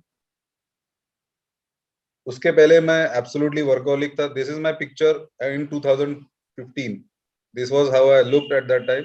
I was like pretty 94-95 kg weight. मेरा पैशन ऑर्थोपेडिक सर्जरी है, so I used to work tirelessly for कभी कभी 18 घंटे. Late night parties is very common in orthopaedic surgeon, so everybody is aware of that. So it was taking its toll. For first marathon मैं बहुत serious भी नहीं था, focus भी नहीं था ट्रेनिंग के लिए. The preparation was very average. और इसीलिए एवरेज रिजल्ट भी मिला। मैंने पहली मैराथन 2 घंटे 45 मिनट में खत्म की। जो लोग मैराथन दौड़ते हैं वो समझते हैं this is not a very good time actually. So Hyderabad में था, आराम से बिरयानी खाई, घर आए, एंजॉय किया। तो उसके बाद मैं अमित सर से मिला और माइल्स एंड माइलर्स ज्वाइन किया। उसके बावजूद, ज्वाइन करने के बावजूद मैं रेगुलर नहीं था ट्रेनिंग में, और ये सीन काफी दिनों तक चलता रहा। There was no transformation in my fitness except there were few more medals to show off, but they were without some serious training. So एक दिन अमित सर ने मुझे ऐसी बात बोली कि अगर आप अकेले कर सकते हो ट्रेनिंग और उसके बावजूद आप ये कर सकते हो, तो you can do Olympic distance triathlon. Olympic distance triathlon होता है 1.5 kilometre swim followed by 40 kilometres of cycling and 10 kilometres of run. So एक स्मॉलर वर्जन है आयरमैन का, बट ट्रायथलॉन। तो मैंने वो फिर से बिना ट्रेनिंग के थोड़ा बहुत अपने एफर्ट्स लेके कर लिया। तो अमित सर ने मुझे कहा कि अगर आप अकेले ट्रेन करके ऐसा कर सकते हो तो आप हाफ आयरमैन डिस्टेंस या प्रॉपर आयरमैन डिस्टेंस भी कर सकते हो। सो उस वक्त फिर मैं थोड़ा सा सोचने पर मजबूर हुआ कि सर जो बोल रहे शायद सही है और मुझे उनकी बात मानना चाहिए। मैंने उसके बाद सिंसियर ट्रेनिंग स्टार्ट किया, मेरे को एक अच्छे पार्टनर भी मिले, और उसके बाद फिर मैंने कभी अपना टारगेट शेड्यूल मिस नहीं किया। और 3 महीने में मैंने काफी वेट भी रिड्यूस किया, मेरी फ्लेक्सिबिलिटी इंप्रूव हुई, और साइकिलिंग और स्विमिंग और रनिंग तीनों डिपार्टमेंट में मेरे में काफी इंप्रूवमेंट आया। मैं करीब 2.5 घंटा डेली ट्रेनिंग करता था, एंड ये मैंने 9 महीने किया, और फिर मैंने हाफ आयरमैन डिस्टेंस को 8 घंटे में कंप्लीट किया हैदराबाद में। सो ये था फर्स्ट स्टेप। तो मैंने ये आयरनमैन क्यों चुना? बेसिकली मुझे मैराथन दौड़ना अच्छा लगता था, साइकिलिंग मेरा मॉडरेशन में था, और मेरा स्विमिंग मेरा फर्स्ट लव है, मुझे स्विमिंग बहुत ज्यादा पसंद है। सो ये जो आइडिया है कि तीनों इवेंट्स को, तीनों स्पोर्ट्स को बैक टू बैक करने का, ये आइडिया मुझे बहुत पसंद आया। So I just wanted to test my physical and mental strength. So मुझे ऐसा लगा कि ये आयरनमैन 70.3 जैसा कि हम उसको बुलाते हैं, 70.3 is like it is the distance, total distance in miles. So it is known as Ironman 70.3. So उसके बाद मैंने सोचा कि अगर मैं इंडियन इवेंट कर सकता हूँ, इंडियन ट्रायथलॉन कर सकता हूँ जिसमें आयरनमैन कर सकते हैं, तो why not do an official Ironman distance जिसको कि वर्ल्ड ट्रायथलॉन एसोसिएशन का रिकॉग्निशन हो, और जो कि एक प्रॉपर आयरनमैन टाइटल हो। So then I decided to do an Ironman at Bahrain, जो कि मिडिल ईस्ट में है country. So why Bahrain? It is easy to reach, it is relatively cheaper, और थोड़ा सा बेटर वेदर कंडीशंस है, तो करने में शायद फर्स्ट आयरनमैन करने में थोड़ा इजी जाएगा, ये सोच के मैंने वहां रजिस्टर किया।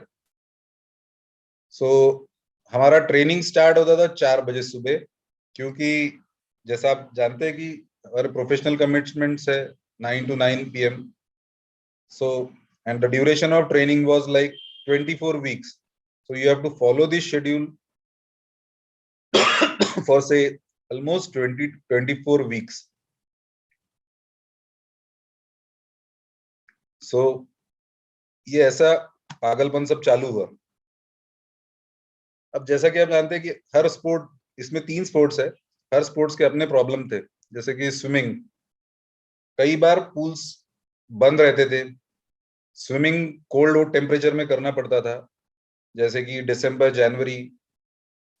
प्लस मुझ में एक मेंटल ब्लॉक भी था, मैंने कभी इसके पहले ओपन वाटर स्विमिंग नहीं किया था, मुझ में वो ओपन वाटर स्विम का एक डर था। और ये जो डिस्टेंस है, ये कोई छोटा मोटा 100 मीटर का 50 मीटर का डिस्टेंस नहीं है, ये 2 किलोमीटर का डिस्टेंस है। सो अगर if there is a problem in swim course itself, I can just lose my life. So there is a threat to life. And while learning this, इसके अलावा अंबाजरी में स्विमिंग ट्रेनिंग के लिए हम जब जाते थे, तो वहाँ फिशिंग नेट्स का एक बड़ा प्रॉब्लम है, क्योंकि वहां पे काफी लोग फिशिंग के लिए आते हैं। तो जो फिशिंग के लिए आते हैं वो लोग इसको एक सॉरी वो पैरों में फिशिंग नेट फंस जाता है कई बार, तो थोड़ा सा रिस्की हो जाता है। साइकिलिंग मेरा one of the weakest part है। I am an average cyclist, और उसमें भी काफी ब्रेकडाउन्स फेस करना पड़ता था। कभी ओटी रहता था और you are cycling, you are 25 kilometre from your hospital, suddenly cycle breakdown हो जाता था, you have to come back. तो ये भी प्रॉब्लम्स होती थी। साइकिलिंग काफी इंजरी प्रोन स्पोर्ट है, जैसा लोग समझते हैं वैसा नहीं है। मेरा एक काफी मेजर एक्सीडेंट हुआ और 2 माइनर एक्सीडेंट्स भी हुए, ये इसी साइकिलिंग के चक्कर में हुए हैं। Running definitely of all the 3 sports बहुत हाई इम्पैक्ट स्पोर्ट है, और इसमें इंजुरीज और माइक्रो ट्रॉमास और फ्रैक्चर्स का एक अपना रिस्क है। अब ये आयरनमैन इवेंट के पहले मैंने कोशिश की कि मेरा फिटनेस कितना इंप्रूव हुआ है, तो मैंने अपने खुद की एक छोटी सी टेस्ट ली। मैंने बैंगलोर मैराथन में पार्टिसिपेट किया just 1 month before my actual Ironman event, और my finish time was exact 2 hours. So now you can see how much I had improved in last say few years. मेरा पहला marathon का timing was 2:45 and I was able to finish my Bangalore marathon in 2 hours. So you can say an average improvement time was 45 minutes.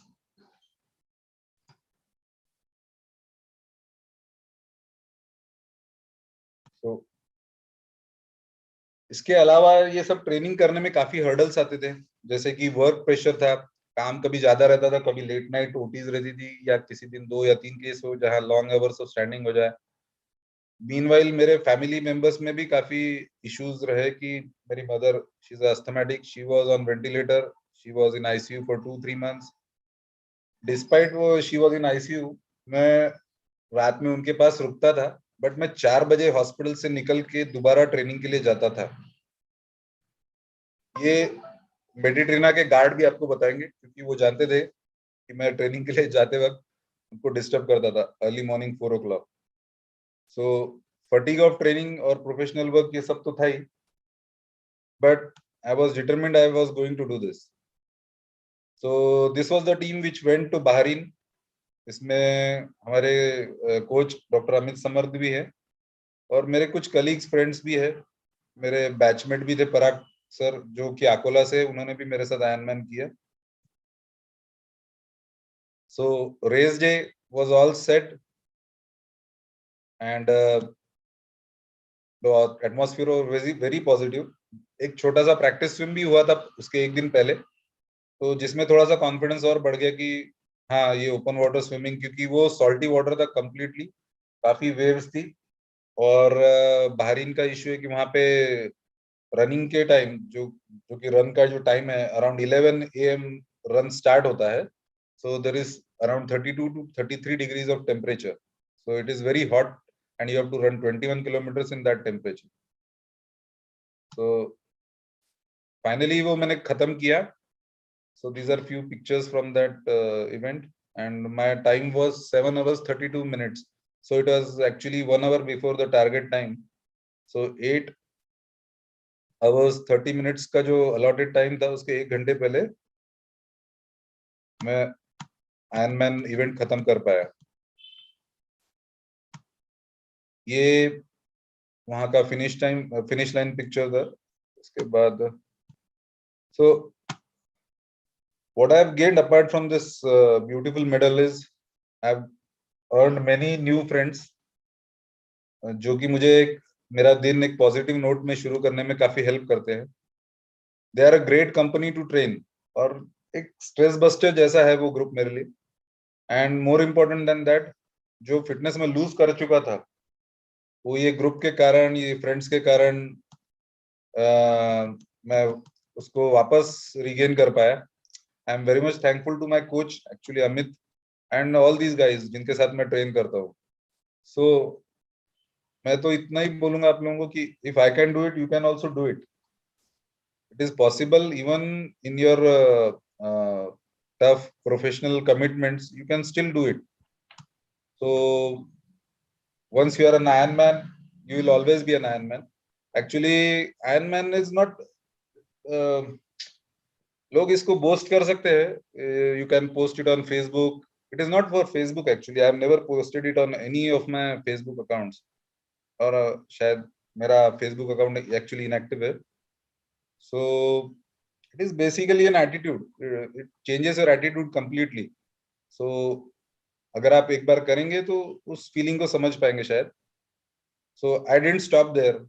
I continued to do it again and again, trained hard. I just forgot that I had done one Ironman at Bahrain. Actually, Bahrain was second. First one was at Hyderabad. So I then again trained for my third Ironman. This was in Busselton, Australia in 2019. So मैं फिर से training किया करीब 6-9 months despite of all my professional commitments, and this time I improved my timing by say 23 minutes. So it was now 7 hours, 7 minutes and 55 seconds. So so how do I keep myself motivated? मेरा ना एक strong belief है कि fitness is not a gift. Actually जो भी आपके past achievements होंगे like Ironman, marathon, that is all past. You have to again really work hard to achieve your fitness the next day, the very next day. मैं Ironman Australia के बाद आके खाली एक हफ्ता रेस्ट किया हूँ. I again started my training because I knew the moment I stop, my fitness level will again go down. So whatever I have achieved is my past. So what you have to do is to need to have a fresh target again. लोग अपने life में ना financial targets रखते हैं, hospital के targets रखते हैं, academic targets रखते हैं. we always ignore our health targets. So why can't we have a target according to your मतलब which will benefit our health? मैंने इसलिए क्या किया कि मैंने अपने बच्चों को भी इन्वॉल्व किया इसमें. आई हैव ट्विन डॉटर्स, सो उनको भी ये ग्रुप में इंक्लूड किया. वो रेगुलर स्विम करते ही थे वैसे भी. सो अब हम लोग तीनों जाते हैं ट्रेनिंग के लिए. इट इज नॉट मैं अकेला नहीं जाता हूँ. So it is now family affair. मेरी डॉटर साथ में जाती है. My wife, she is my ultimate support system. Without her help and support these adventures are not possible. मैं जब भी बोलता हूँ कि मैं नहीं करूंगा अगला ट्रेनिंग, तो शी बोलती क्यों नहीं करना है, करना ही पड़ता. So she is like always motivating me. My next goal is this one. I'm again doing a fourth one. So it is at Switzerland, Rapperville's Jona.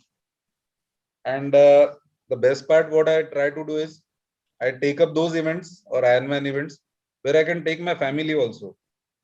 So it's a fitness event, it's a family vacation, and it's a beautiful place. So it serves all the three purposes. So कोई नाराज नहीं रहता है. So and last but not the least, I would like to convey you this story, like thing that you need to swim, run, cycle, whatever you want to do, and just train hard. Thank you, Himanshu. Sorry. Thank you, sir. Thank you very much. Thank you, Abhinav sir. Yeah. It is a very inspirational story. We just wanted all the listeners to make sure that they hear your story because it is very motivating. And हम हमारे gym में देखते हैं कि लोग बोलते हैं कि अरे यार मेरे पास टाइम ही नहीं जिम में आने में, टाइम ही नहीं जिम में आने के लिए. So you cannot be more busy than like sir is and not more dedicated also. Thank you. Thank you very much, sir, for your inspirational story. Let us move on to our panel discussion. We have got few questions that we have collected from our survey. Plus, we have few questions in a chat box. We'll keep taking them one by one.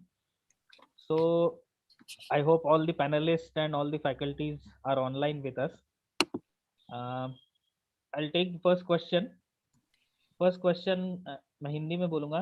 एक ने पूछा है कि मैं रोज योगा करता हूँ और क्या मुझे योगा के साथ और भी एक्सरसाइज फॉर्म्स करने चाहिए या सिर्फ योगा करने से मैं फिट रह सकता हूँ. ये सवाल पूछा है, and I think the best person to answer this question will be Dr. Sandesh. So Dr. Sandesh would like to answer this question. Yes, Dr. Himanshu, thank you. So yes, देखिए योगा एक काफी अच्छा एक्सरसाइज प्रोग्राम है, there is no doubt, but yoga ये जो है ना, ये स्ट्रेचिंग प्रोग्राम में कवर होता है। तो देखिए जिन लोगों ने योगा डिवाइस किया था वो 2000-4000 साल पहले किया था। उन लोगों का लाइफस्टाइल आप सोचिए, उनको जंगल में जाना पड़ता था, लकड़ी तोड़ना पड़ता था, पानी खुद कुएं से निकालना पड़ता था या भर के लाना पड़ता था, पेड़ों पे चढ़ना पड़ता था, खुद की जान बचाने के लिए भागना पड़ता था, गड्ढे खोदने पड़ते थे फूड के लिए एंड ऑल। उन लोगों का लाइफस्टाइल और हम लोगों का लाइफस्टाइल बहुत अलग है। तब उनके लिए योगा अच्छा था, इट वाज रिलैक्सिंग, मेडिटेशन वगैरह जो भी था उनके लिए it was a mode of relaxation. लेकिन अभी आप जो लाइफस्टाइल फॉलो करते हैं, आप अगर सिर्फ योगा करेंगे और बाद में दिन भर बैठे रहेंगे ऑफिस चेयर पे, तो it is not doing you any good, आपको उससे कोई फायदा नहीं हो रहा है। तो यस, योगा सबने करना चाहिए, लेकिन सिर्फ योगा से आपके सारे प्रॉब्लम सॉल्व हो जाएंगे ऐसा समझ के आप करोगे तो वो गलत है। आपको योगा के साथ, जैसे हमने बोला है, स्ट्रेंथ, स्टेमिना, सिंक्रोनाइजेशन, ये सब चीजें भी ऐड करना काफी नेसेसरी। थैंक यू डॉक्टर संदेश। अगला सवाल है डॉक्टर हिमांशु पाटिल। ये नागपुर शहर के जाने माने एंडोक्रिनोलॉजिस्ट है, और ये सवाल उनको इसलिए पूछा जा रहा है क्योंकि ये सवाल डायबिटीज को लेके है। तो एक सवाल ऐसा आया है कि I have been the person who has asked this question is asking that he has been diagnosed recently as type 2 diabetes, उसे डायबिटीज है, and doctor has prescribed a tablet and asked him to exercise regularly. So he fails to understand how exercise is going to control his sugar levels. तो सिर्फ exercise करने से या गोली के साथ एक्सरसाइज करने से उसकी शुगर लेवल कैसे कंट्रोल हो सकती है, ये वो जानना चाहते हैं। तो एक्सरसाइज करने से और गोली के साथ एक्सरसाइज करने से उनको जरूर फायदा होगा हिमांशु सर, डेफिनेटली होगा। क्योंकि पहले तो हमको ये समझना पड़ेगा कि टाइप 2 डायबिटीज क्या है। तो टाइप 2 डायबिटीज ये अडल्ट ऑनसेट डायबिटीज होता है which comes with insulin resistance, जिसमें बॉडी में इंसुलिन तो बनता है लेकिन वो इफेक्टिवली काम नहीं करता, इस वजह से उनके शुगर्स बढ़ के आते हैं। This is type 2 diabetes. और एक्सरसाइज करने से उनकी जो बॉडी है वो इंसुलिन को ज्यादा सेंसिटिव होगी और वो इंसुलिन और अच्छे से काम करेगा। इसीलिए एक्सरसाइज अगर टाइप 2 डायबिटिक करते हैं तो उनकी शुगर्स बेटर कंट्रोल रहेगी। और इसके साथ ही जैसे संदेश सर ने अपने लेक्चर में बताया था कि फिजिकल एक्टिविटी और एक्सरसाइज में काफी फर्क है। तो एक्सरसाइज जो है वो स्ट्रक्चर्ड रिपीटेटिव एक्टिविटी होता है which is aimed at improving physical fitness and health. So exercise करने से टाइप 2 डायबिटिक्स को सिर्फ शुगर कंट्रोल में ही फायदा नहीं होगा, बल्कि उनको नींद अच्छी आएगी, एक बेटर वेलबींग होगा, and exercise will help them to control their blood pressures as well as their cholesterol values, which can otherwise cause heart problems. तो ये सिर्फ शुगर कंट्रोल के लिए नहीं, ये हार्ट प्रॉब्लम्स को प्रिवेंट करने में भी और हेल्पफुल है। चलिए, बहुत अच्छे। हम अगले सवाल की तरफ जाएंगे। This question is to be asked to doctor Bhakti Gurjar madam. She is working as assistant lecturer at IGGMC, जिसे मेयो हॉस्पिटल के नाम से भी जाना जाता है। So the question for her will be, rather we want to ask this question on behalf of our clients, because we have a lot of female clients in our gym, and they usually ask us that whether it is advisable to work out during menstrual cycle, or else if they have already stopped working out during menses, when can they restart their exercise at the earliest? So madam, can you answer this, or would like to answer this question? Thank you, Dr. Himanshu. First of all, let me thank IMA and Dr. Himanshu and Dr. Sandesh for making me a part of this panel. And then coming back to your question, ये बहुत एक common सवाल होता है सबके दिमाग में कि मेंस्ट्रुएशन के दौरान एक्सरसाइज कर सकते हैं कि नहीं। मेंस्ट्रुएशन एक ऐसा फेज होता है एक फीमेल के लाइफ में जब आप कुछ भी नहीं करना चाहते, you just want to relax and lie down in your bed. और एक वाइड स्प्रेड मिथ है कि आप एक्सरसाइज नहीं कर सकते मेंस्ट्रुएशन के टाइम पे, but actually it's a myth. So research has proved that exercise is exactly what you should be doing during your menses. Exercise के बहुत सारे benefits होते हैं. Menstruation के दौरान आपको जो symptoms आते हैं, जैसे कि abdomen में cramps आना, nausea या vomiting की feeling, headache, bloating या फिर irritable mood feel करना, ये सारे आपके symptoms exercise से alleviate हो सकते हैं, कम हो सकते हैं. इसके अलावा एक्सरसाइज से फील गुड हार्मोन्स, जिसको हम एंडोर्फिन्स कहते हैं, वो भी रिलीज होते हैं. So it's a great mood elevator.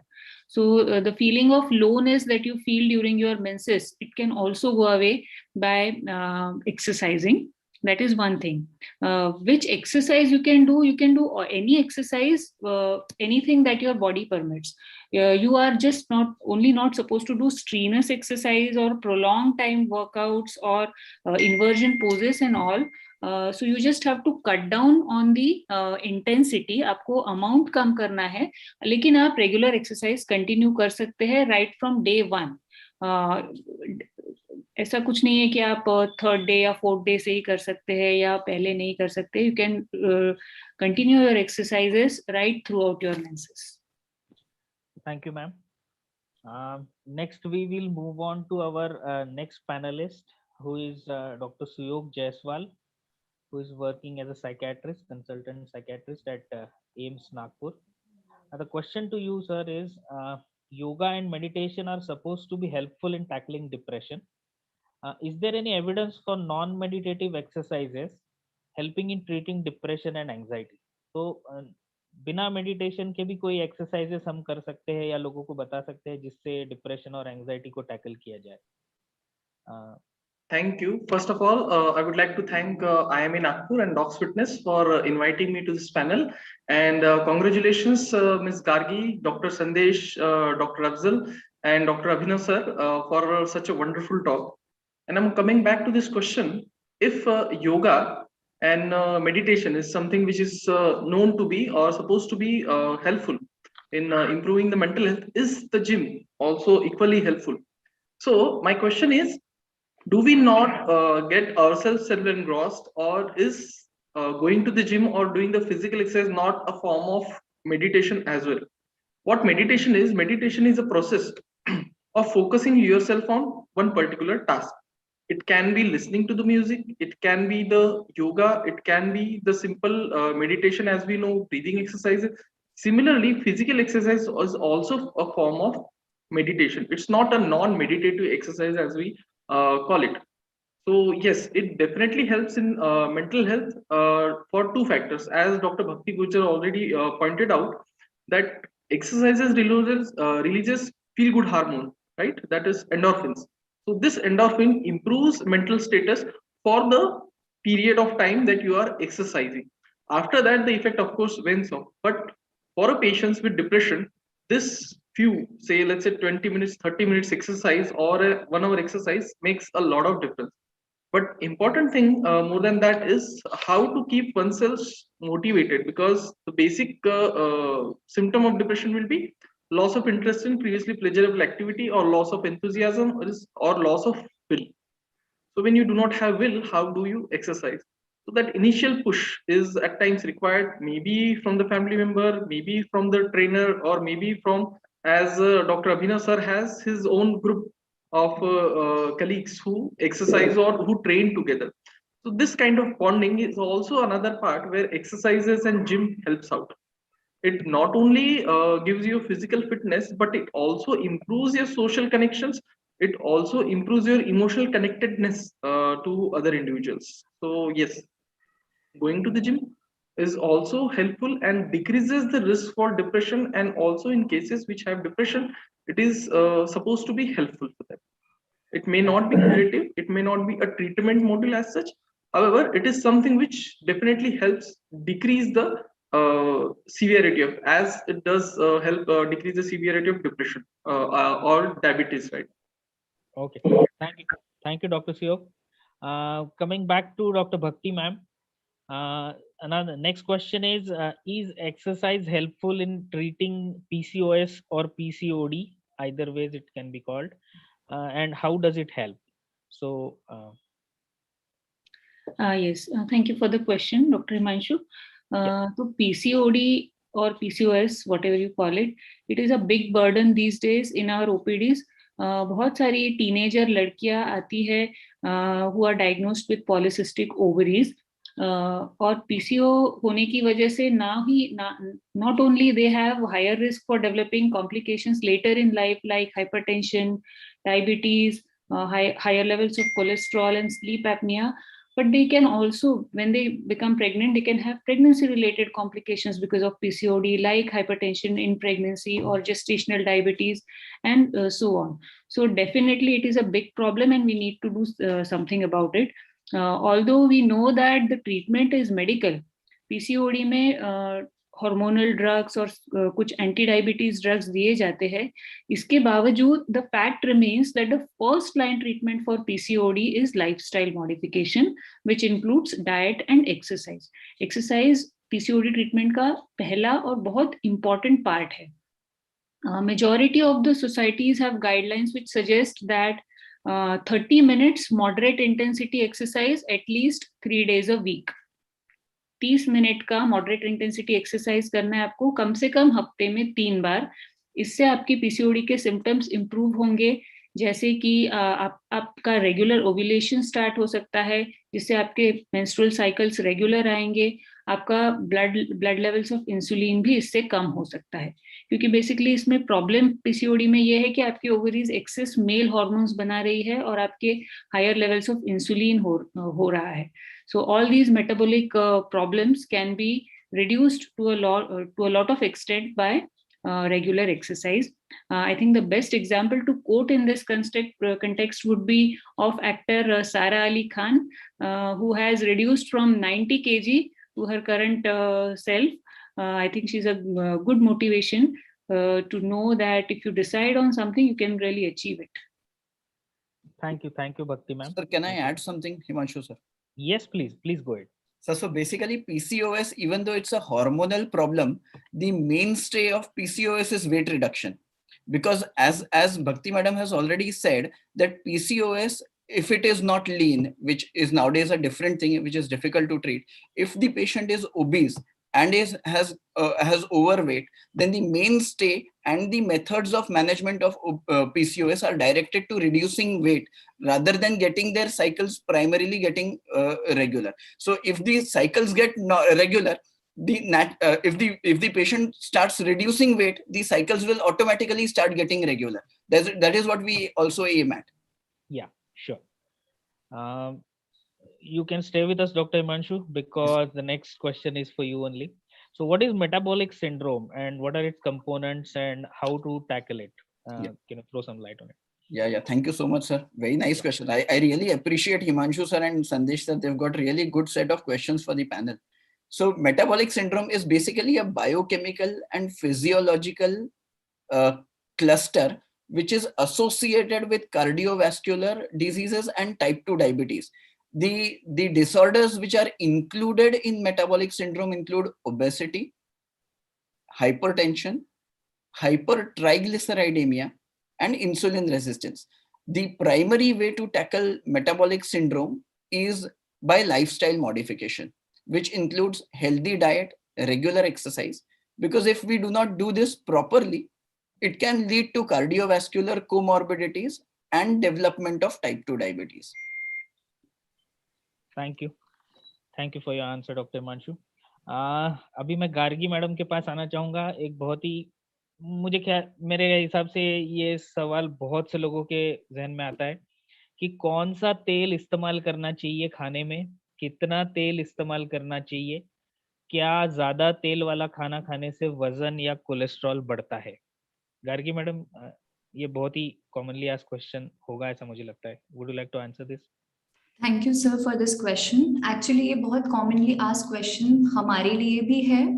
एक पर्टिकुलर ऑयल नहीं है जो कि हम बोल सकते हैं कि ठीक है राइस ब्रैन या ऑलिव ऑयल जो वेस्टर्न कल्चर से हमारे इसमें आया है कि ये बहुत ही अच्छा है आपके लिए और ऑलिव में ही खाना बनना चाहिए और ऐसे.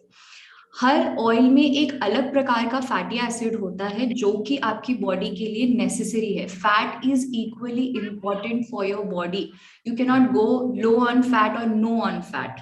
सो बट वो एक मॉडरेशन में depending on your physical activity.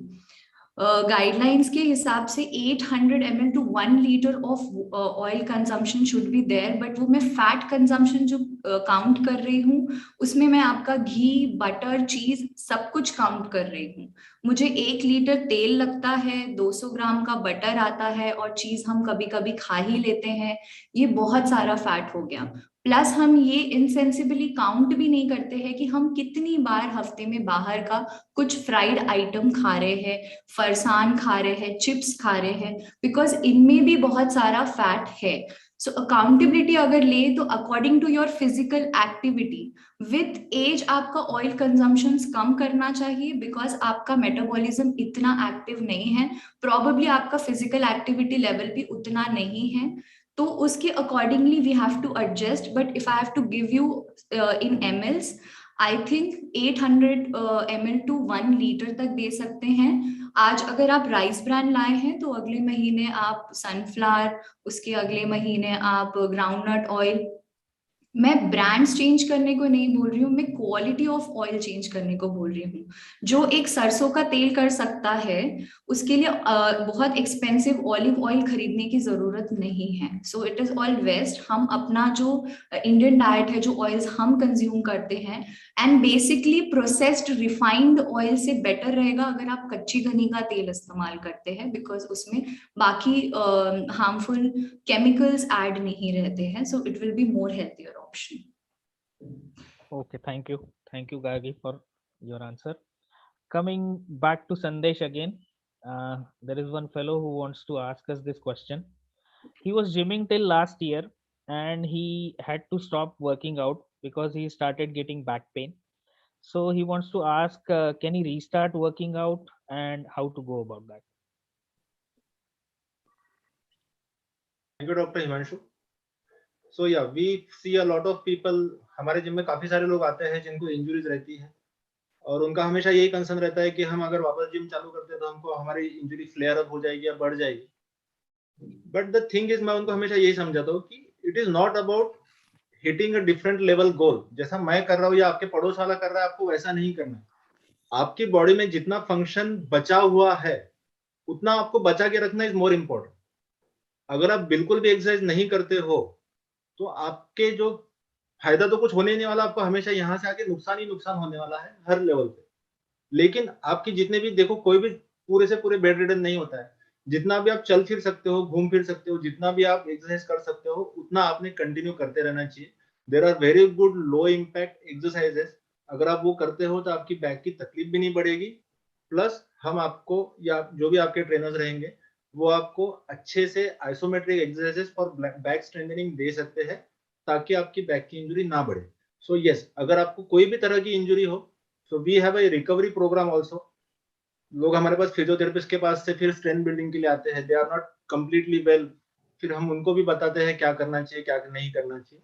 लेकिन बैक पेन है इसलिए आप जिम में नहीं जा रहे हो, तो उससे आपका बैक पेन आगे जब भी आपको घर में कभी सिलेंडर भी उठाना पड़ता है तो भी आपको बैक पेन हो सकता है। तो आपके एक्टिविटीज ऑफ डेली लिविंग है ये भी अफेक्ट हो रही है, इसलिए आपको कोई ना कोई फॉर्म में well structured exercise program is very necessary. तो आपका जवाब सुनने के बाद मुझे लगता है ये इंसान फिर से वर्कआउट करना जल्द से जल्द शुरू करने वाला है। तो थैंक यू। अगला सवाल है डॉक्टर सुयोग जायसवाल के लिए। तो एक बंदा पूछना चाहता है कि मुझे परफेक्ट बॉडी बनानी है, मेरा बिजी शेड्यूल है, उससे वक्त निकाल के एक्सरसाइज करना मुझे बहुत ही मेंटली टैक्सिंग हो रहा है, लेकिन मुझे बॉडी तो बनानी है पर मुझे बहुत स्ट्रेस हो रहा है, मेंटल स्ट्रेस। तो इसे मैं कैसे हैंडल करूं? फर्स्ट देखना पड़ेगा कि आपको बॉडी बनाना क्यों है। That is an important question I would like to ask. Like अभी ना आपके सी में आप देखेंगे तो everybody has focus primarily on fitness. Body is another is just for depiction. अंदर कितनी इंजुरीज है क्या है ये कोई नहीं देख रहा है। तो first of all this individual को I would like to tell, first do not focus on your body, focus on your fitness. If you are fit enough, your body will automatically get into the gear.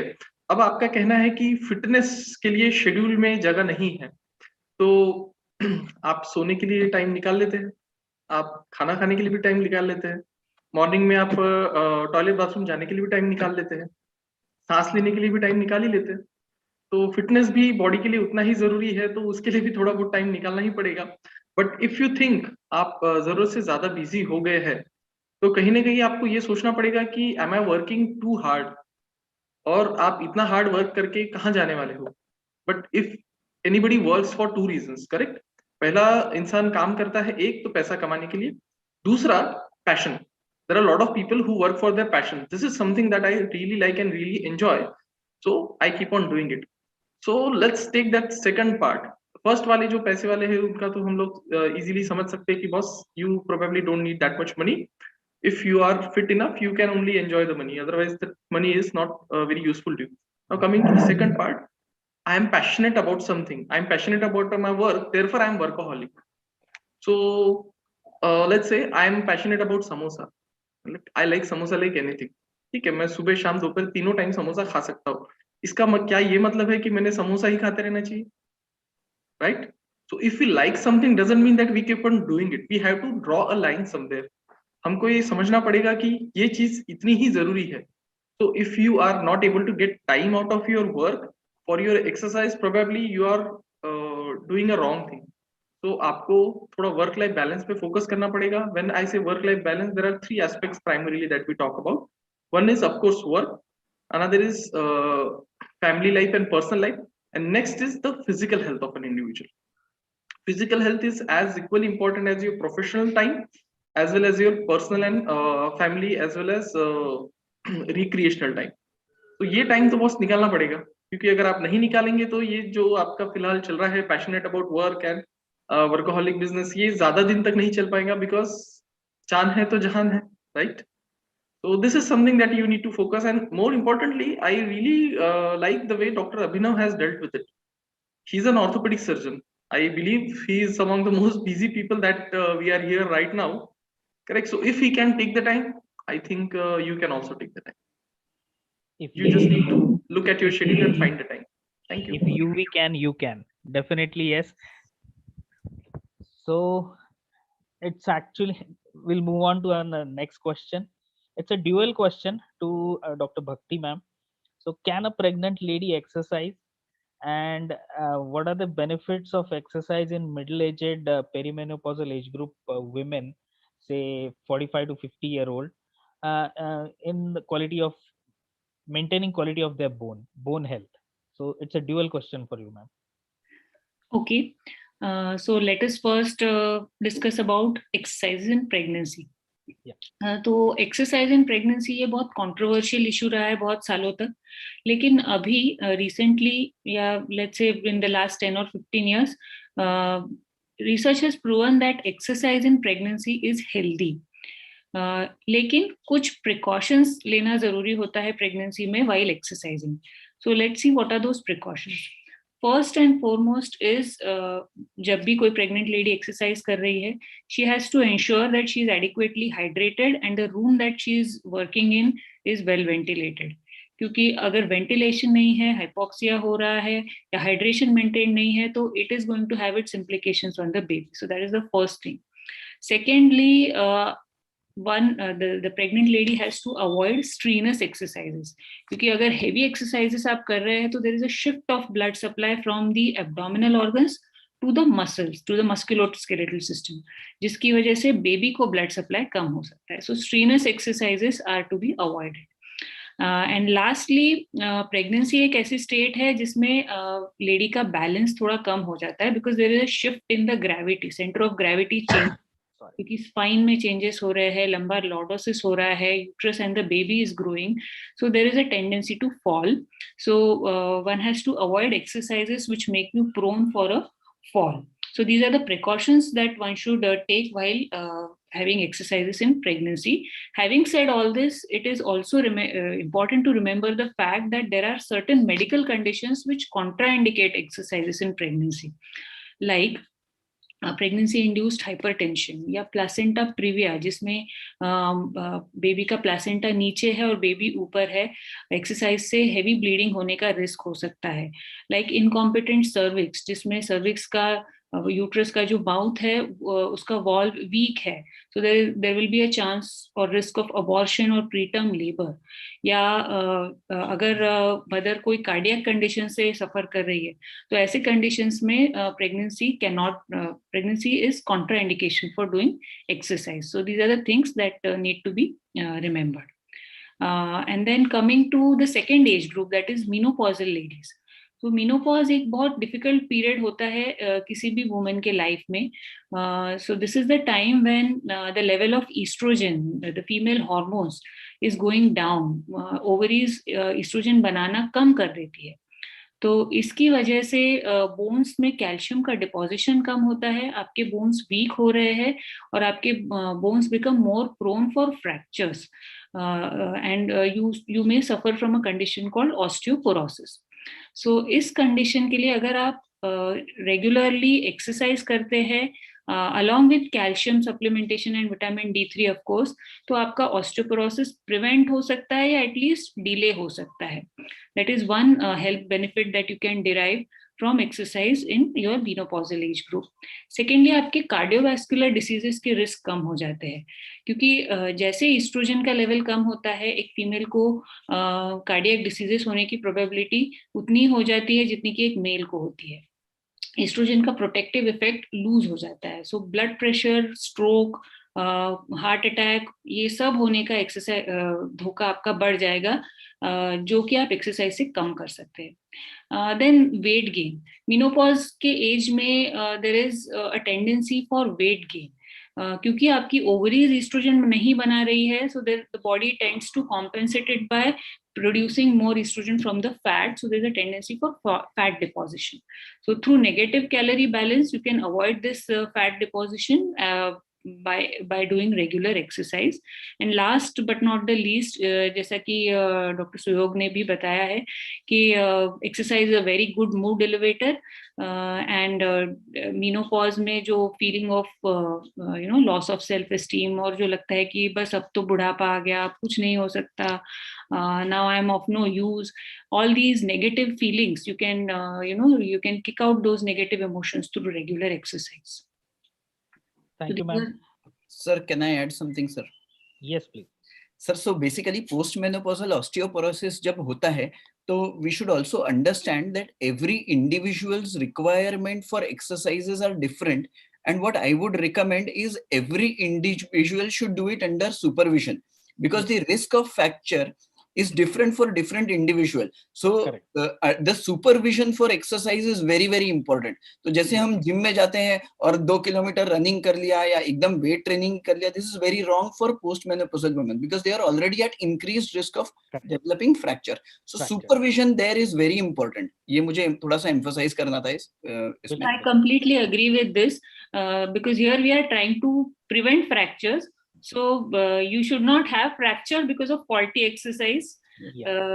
In the over enthusiastic exercises. Yeah, over enthusiastic, precisely, sir. Yeah, thank you both of you.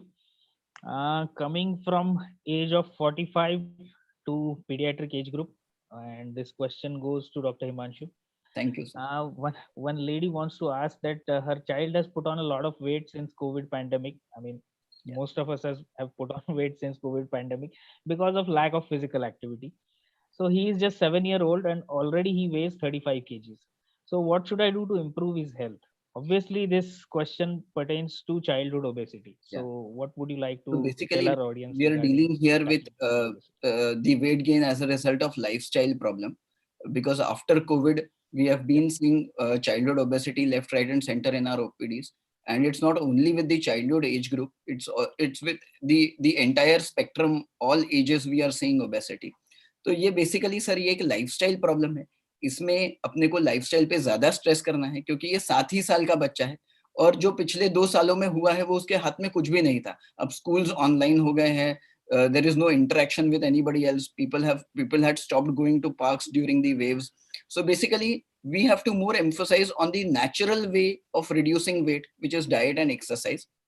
इसके साथ ही अगर उसका wait कम नहीं हो रहा है, so I would also recommend them to get evaluated for secondary causes of obesity, like कहीं hypothyroidism तो develop नहीं हुआ है, या कहीं कोई हार्मोनल इश्यूज तो सेटअप नहीं हो रहे हैं शुरू में, जिसके वजह से वजन कम करना मुश्किल हो रहा हो उस बच्चे के लिए. So I think we should make a plan. इसको हम first we should subject them to lifestyle modification. If that is helping them, well and good. If not, that kid needs further evaluation for obesity. तो इसका निचोड़ यही है कि सिर्फ exercise बिना किसी को दिखाए, बिना किसी को कंसल्ट किए करना थोड़ा सा डेंजरस हो सकता है. So better thing is first consult कि सिर्फ एक्सरसाइज से ये होगा या कोई और चीज है जिसके लिए हमें दवाई देने की जरूरत है. एकदम सही, एकदम सही. करेक्ट. अभी चैट बॉक्स में एक क्वेश्चन देखा, उसे मैं थोड़ा मॉडिफाई करूंगा गार्गी के लिए कि what would you like to tell all of us regarding protein supplements. अब जैसे मुझे अगर फिट रहना है, मुझे रेगुलर एक्सरसाइज करनी है, I am not going for body building, should I और can I take protein supplements? लेना चाहिए, नहीं लेना चाहिए, कितना लेना चाहिए, कब लेना चाहिए? एक्सरसाइज के शुरू करते से ही लेना चाहिए या कुछ दिन बाद लेना चाहिए? क्या कहना चाहोगे? हेलो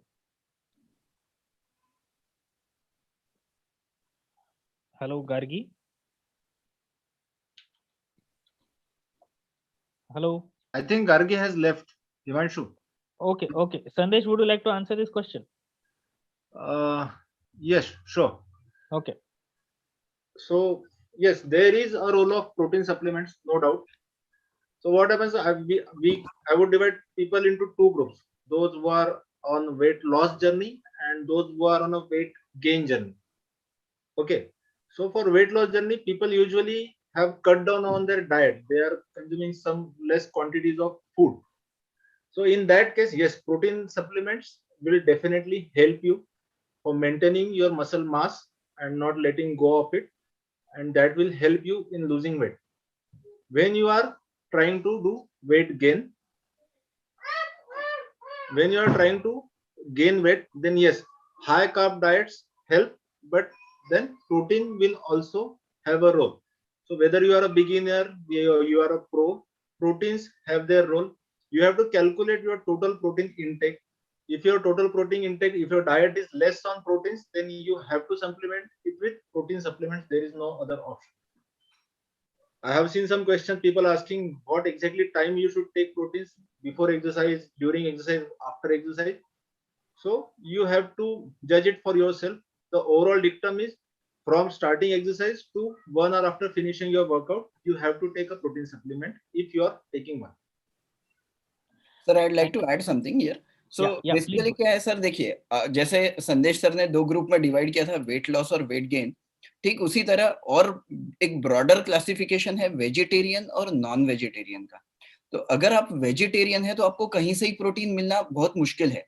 तो आप पनीर और टोफू खाएंगे तो कितना खाएंगे, और अंडा तो अपन खा नहीं सकते, और नॉनवेज में जो गुड क्वालिटी प्रोटीन है, we will be constantly deprived of it. So in such cases, protein supplements have their own importance. Now, if you are non-vegetarian, you have plenty of sources to get protein from. You have the egg, which is the reference protein. You have also the non-vegetarian diet. And as if you say, जैसे संदेश sir ने बोला कि अगर आप body building में है, in which your protein requirement is higher, then supplements also have their own importance. Correct. Our CME was to last till 6 o'clock. We are already. Yes, Himanshu, there are some questions in question and answer box. Yeah, I think we are there are some following regarding dieting, but as Gargi madam has left, I don't know. Yeah. Dr. Shilpa Totla has asked some questions. Yes, And, probably. I have joined. There is some technical glitch. Okay, Gargi, sorry. So yeah, Gargi, please answer Dr. Shilpa madam. She has asked what is oil pulling. I don't know. What is oil? Pulling. P-U-L-L-I-N-G. Okay, fine. So there are a lot of people are doing or taking early morning MCT oils, coconut oil, the haldi shots, the lemon and pepper, and everything, all sort of these things. See, we are using oil in our diet. We are using, if you have constipation, then you're doing it like castor oil. If you're putting in orally empty stomach, then probably it will give you a passage. but don't go with all these like if you're eating methis in the mornings or haldi shots or oil pulling and all those stuffs early morning. I think you should first get up, don't take your tea, coffee and all of these things, and first meal that you can take is only breakfast and not all of these things. But if you have a severe history of having constipation, severe constipation is there, then probably oil pulling can be done for those people, because it is actually coming out of from Ayurveda, in which they are doing some process which I forget what they name it. And it is not recommendable, or you have to do it for weight loss. It is not advisable, but if it is benefiting you and if you can pull it off for rest of your life and you're getting a good result, then you can go ahead with it. Yeah, Gargi ma'am, can you suggest any good app for keeping a calorie count on all? Sorry, app? Yeah, any mobile app to keep your calorie count. Sir, as initially in my talk, I mentioned that you should not look food as just a source of calories, should enjoy it. But because nowadays people are very much calorie conscious and not a health conscious person. See, losing weight is not equivalent to a healthy body. I have lost 20 kgs in 6 months. I have lost 15 kgs in second month. This is not going to indicate that you are a fit body. If you're not able to pull off your work, like they should ask me this question: can I able to do, like right now I'm doing only 5 squats, can you improve my stamina and strength so that I can do 20 to 30 squats per day? So it's all about health. It is not only the weight loss which we are projecting. If you Google the healthy diet, then the things which are coming in is only oats, your barleys and all those stuffs. Why we cannot be like, health is not only about the olive oils and oats and other stuffs. But since you have asked for any apps, then Healthify Me app is actually very good, because it is Indian based app in which they have dietitian, they have recruited some dietitians. They will help you with the calorie and protein count. If you're not a paid member also, you can see the basic Indian diets, like how chola bhatura or poha or upma is having one bowl is having how many calories and proteins. But my emphasizes will be, you just don't see the calories, you see how you can increase the nutrient content with your normal authentic food which we are eating since ages. Gargi, someone was asking regarding brands. I mean, which brand? Obviously, no single brand can be. Brands for what, sir? Proteins. Yeah. There is no specific brands. Yeah, that's what. Always supplements should be used as a supplement and not as a substitute. If patient is actually going for a weight loss, they actually make that supplement to be the substitute of their lunch or a dinner. If you're deficit, you have to see whether you have a deficiency, are you depriving yourself, or you are following a particular diet in which you have to restrict certain things. And if you're not able to meet your calorie, protein and micronutrients, we're just talking about calories and proteins, but micronutrients are very important for them. So if they are not going to get it from that, then obviously they can go for supplementations. Protein supplementations will be used in sync of physical activity. If you're just meeting that 2 grams per kg body weight just because I have read it somewhere, it is not going to be useful, because protein is actually utilizing in your body for muscle formation. If you're not working out, then it is just a waste. It is just putting an extra burden to your kidneys. So just doing it because some other person is doing, you have to match up the exercise, the activity levels and other things, and accordingly you have to decide. If you're a vegetarian, you cannot meet that 100 grams of proteins per day. If you're going for a bodybuilding program, then definitely protein powders you can include, but it always comes with the pros and cons. Nothing should be like throughout the life, just because Amway and Nutrilite has launched some protein supplement, plant proteins and other stuffs, you have to take it because I'm not taking adequate amount of proteins. First focus that how naturally you can get it through your diets. If there is some constrictions to it, you are not able to match up that protein requirement, then definitely you can add these supplements to that. There is no harm to it. But when to stop? Always before starting anything, you have to ask yourself whether I'm going to do it for the rest of my life and what are the pros and cons for this. Okay, thank you, Gargi. I think we are way past our time. So probably we will have to conclude our CME here. I would like to thank Dr. Devtare sir, Dr. Chimthanwala madam, Dr. Sachin Gathe sir, the entire IMA team, Dr. Harish Chandak sir, who was our MMC inspector who had joined us, a team of DigiShield who helped us making this CME come through, and all our faculty members, Dr. Sandesh, Ms. Gargi, Dr. Afzal, Dr. Abhinav Koner sir, Dr. Bhakti madam, Dr. Suyog Jaiswal, and Dr. Himanshu Patil. I would like to thank all of you, and I would like to apologize also for some delay in starting this CMA because of some technical issues. I really want to apologize for the same. And thank I you all would for like to apologize for not being able to take all the questions that have been asked by people to us. There are a lot of questions still coming in, but due to lack of time, we are not able to take them. But we will try to send you through mail. We will get the questions from Zoom, and we will try to mail you the answers. We'll try to answer those, get it answered from our esteemed faculty, and we'll try to make it. Thank you so much. I'd like to thank Doc Fitness and IMA for inviting me to this show. Thank you so much. Thank you. Thank you, everyone. Thank you, everyone. Thank you, Suyog, for giving me this opportunity. Thank you, everyone. Was a fantastic CME. Thanks for inviting me. Thank you all the attendees also for being. Thank you all the attendees also for being with us. I can see that we still have, till now we had something 425 attendees with us. So it is a good number. Thank you all. Himanshu, on behalf of IMA, we thank you all for taking a lot of efforts. Very good content. Thanks. Thank you, sir. Thank you very much. Bye. Thank you all. झालं सगळे log out झाले छान झाली दिसते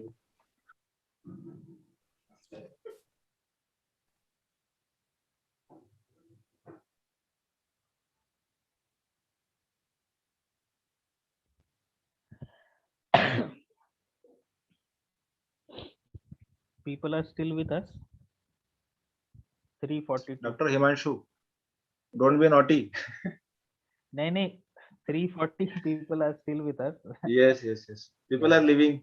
We'll stay till end. We'll try to answer some questions. You also try. I'm also trying to answer whatever the questions. इधर ये ED के बारे में कोई पूछ रहा है उनको Kegel exercise help करता है erectile dysfunction Sir, there is some anonymous attendee. He has been asking about the side. He or she, I don't know, has been asking about side effects of intermittent fasting.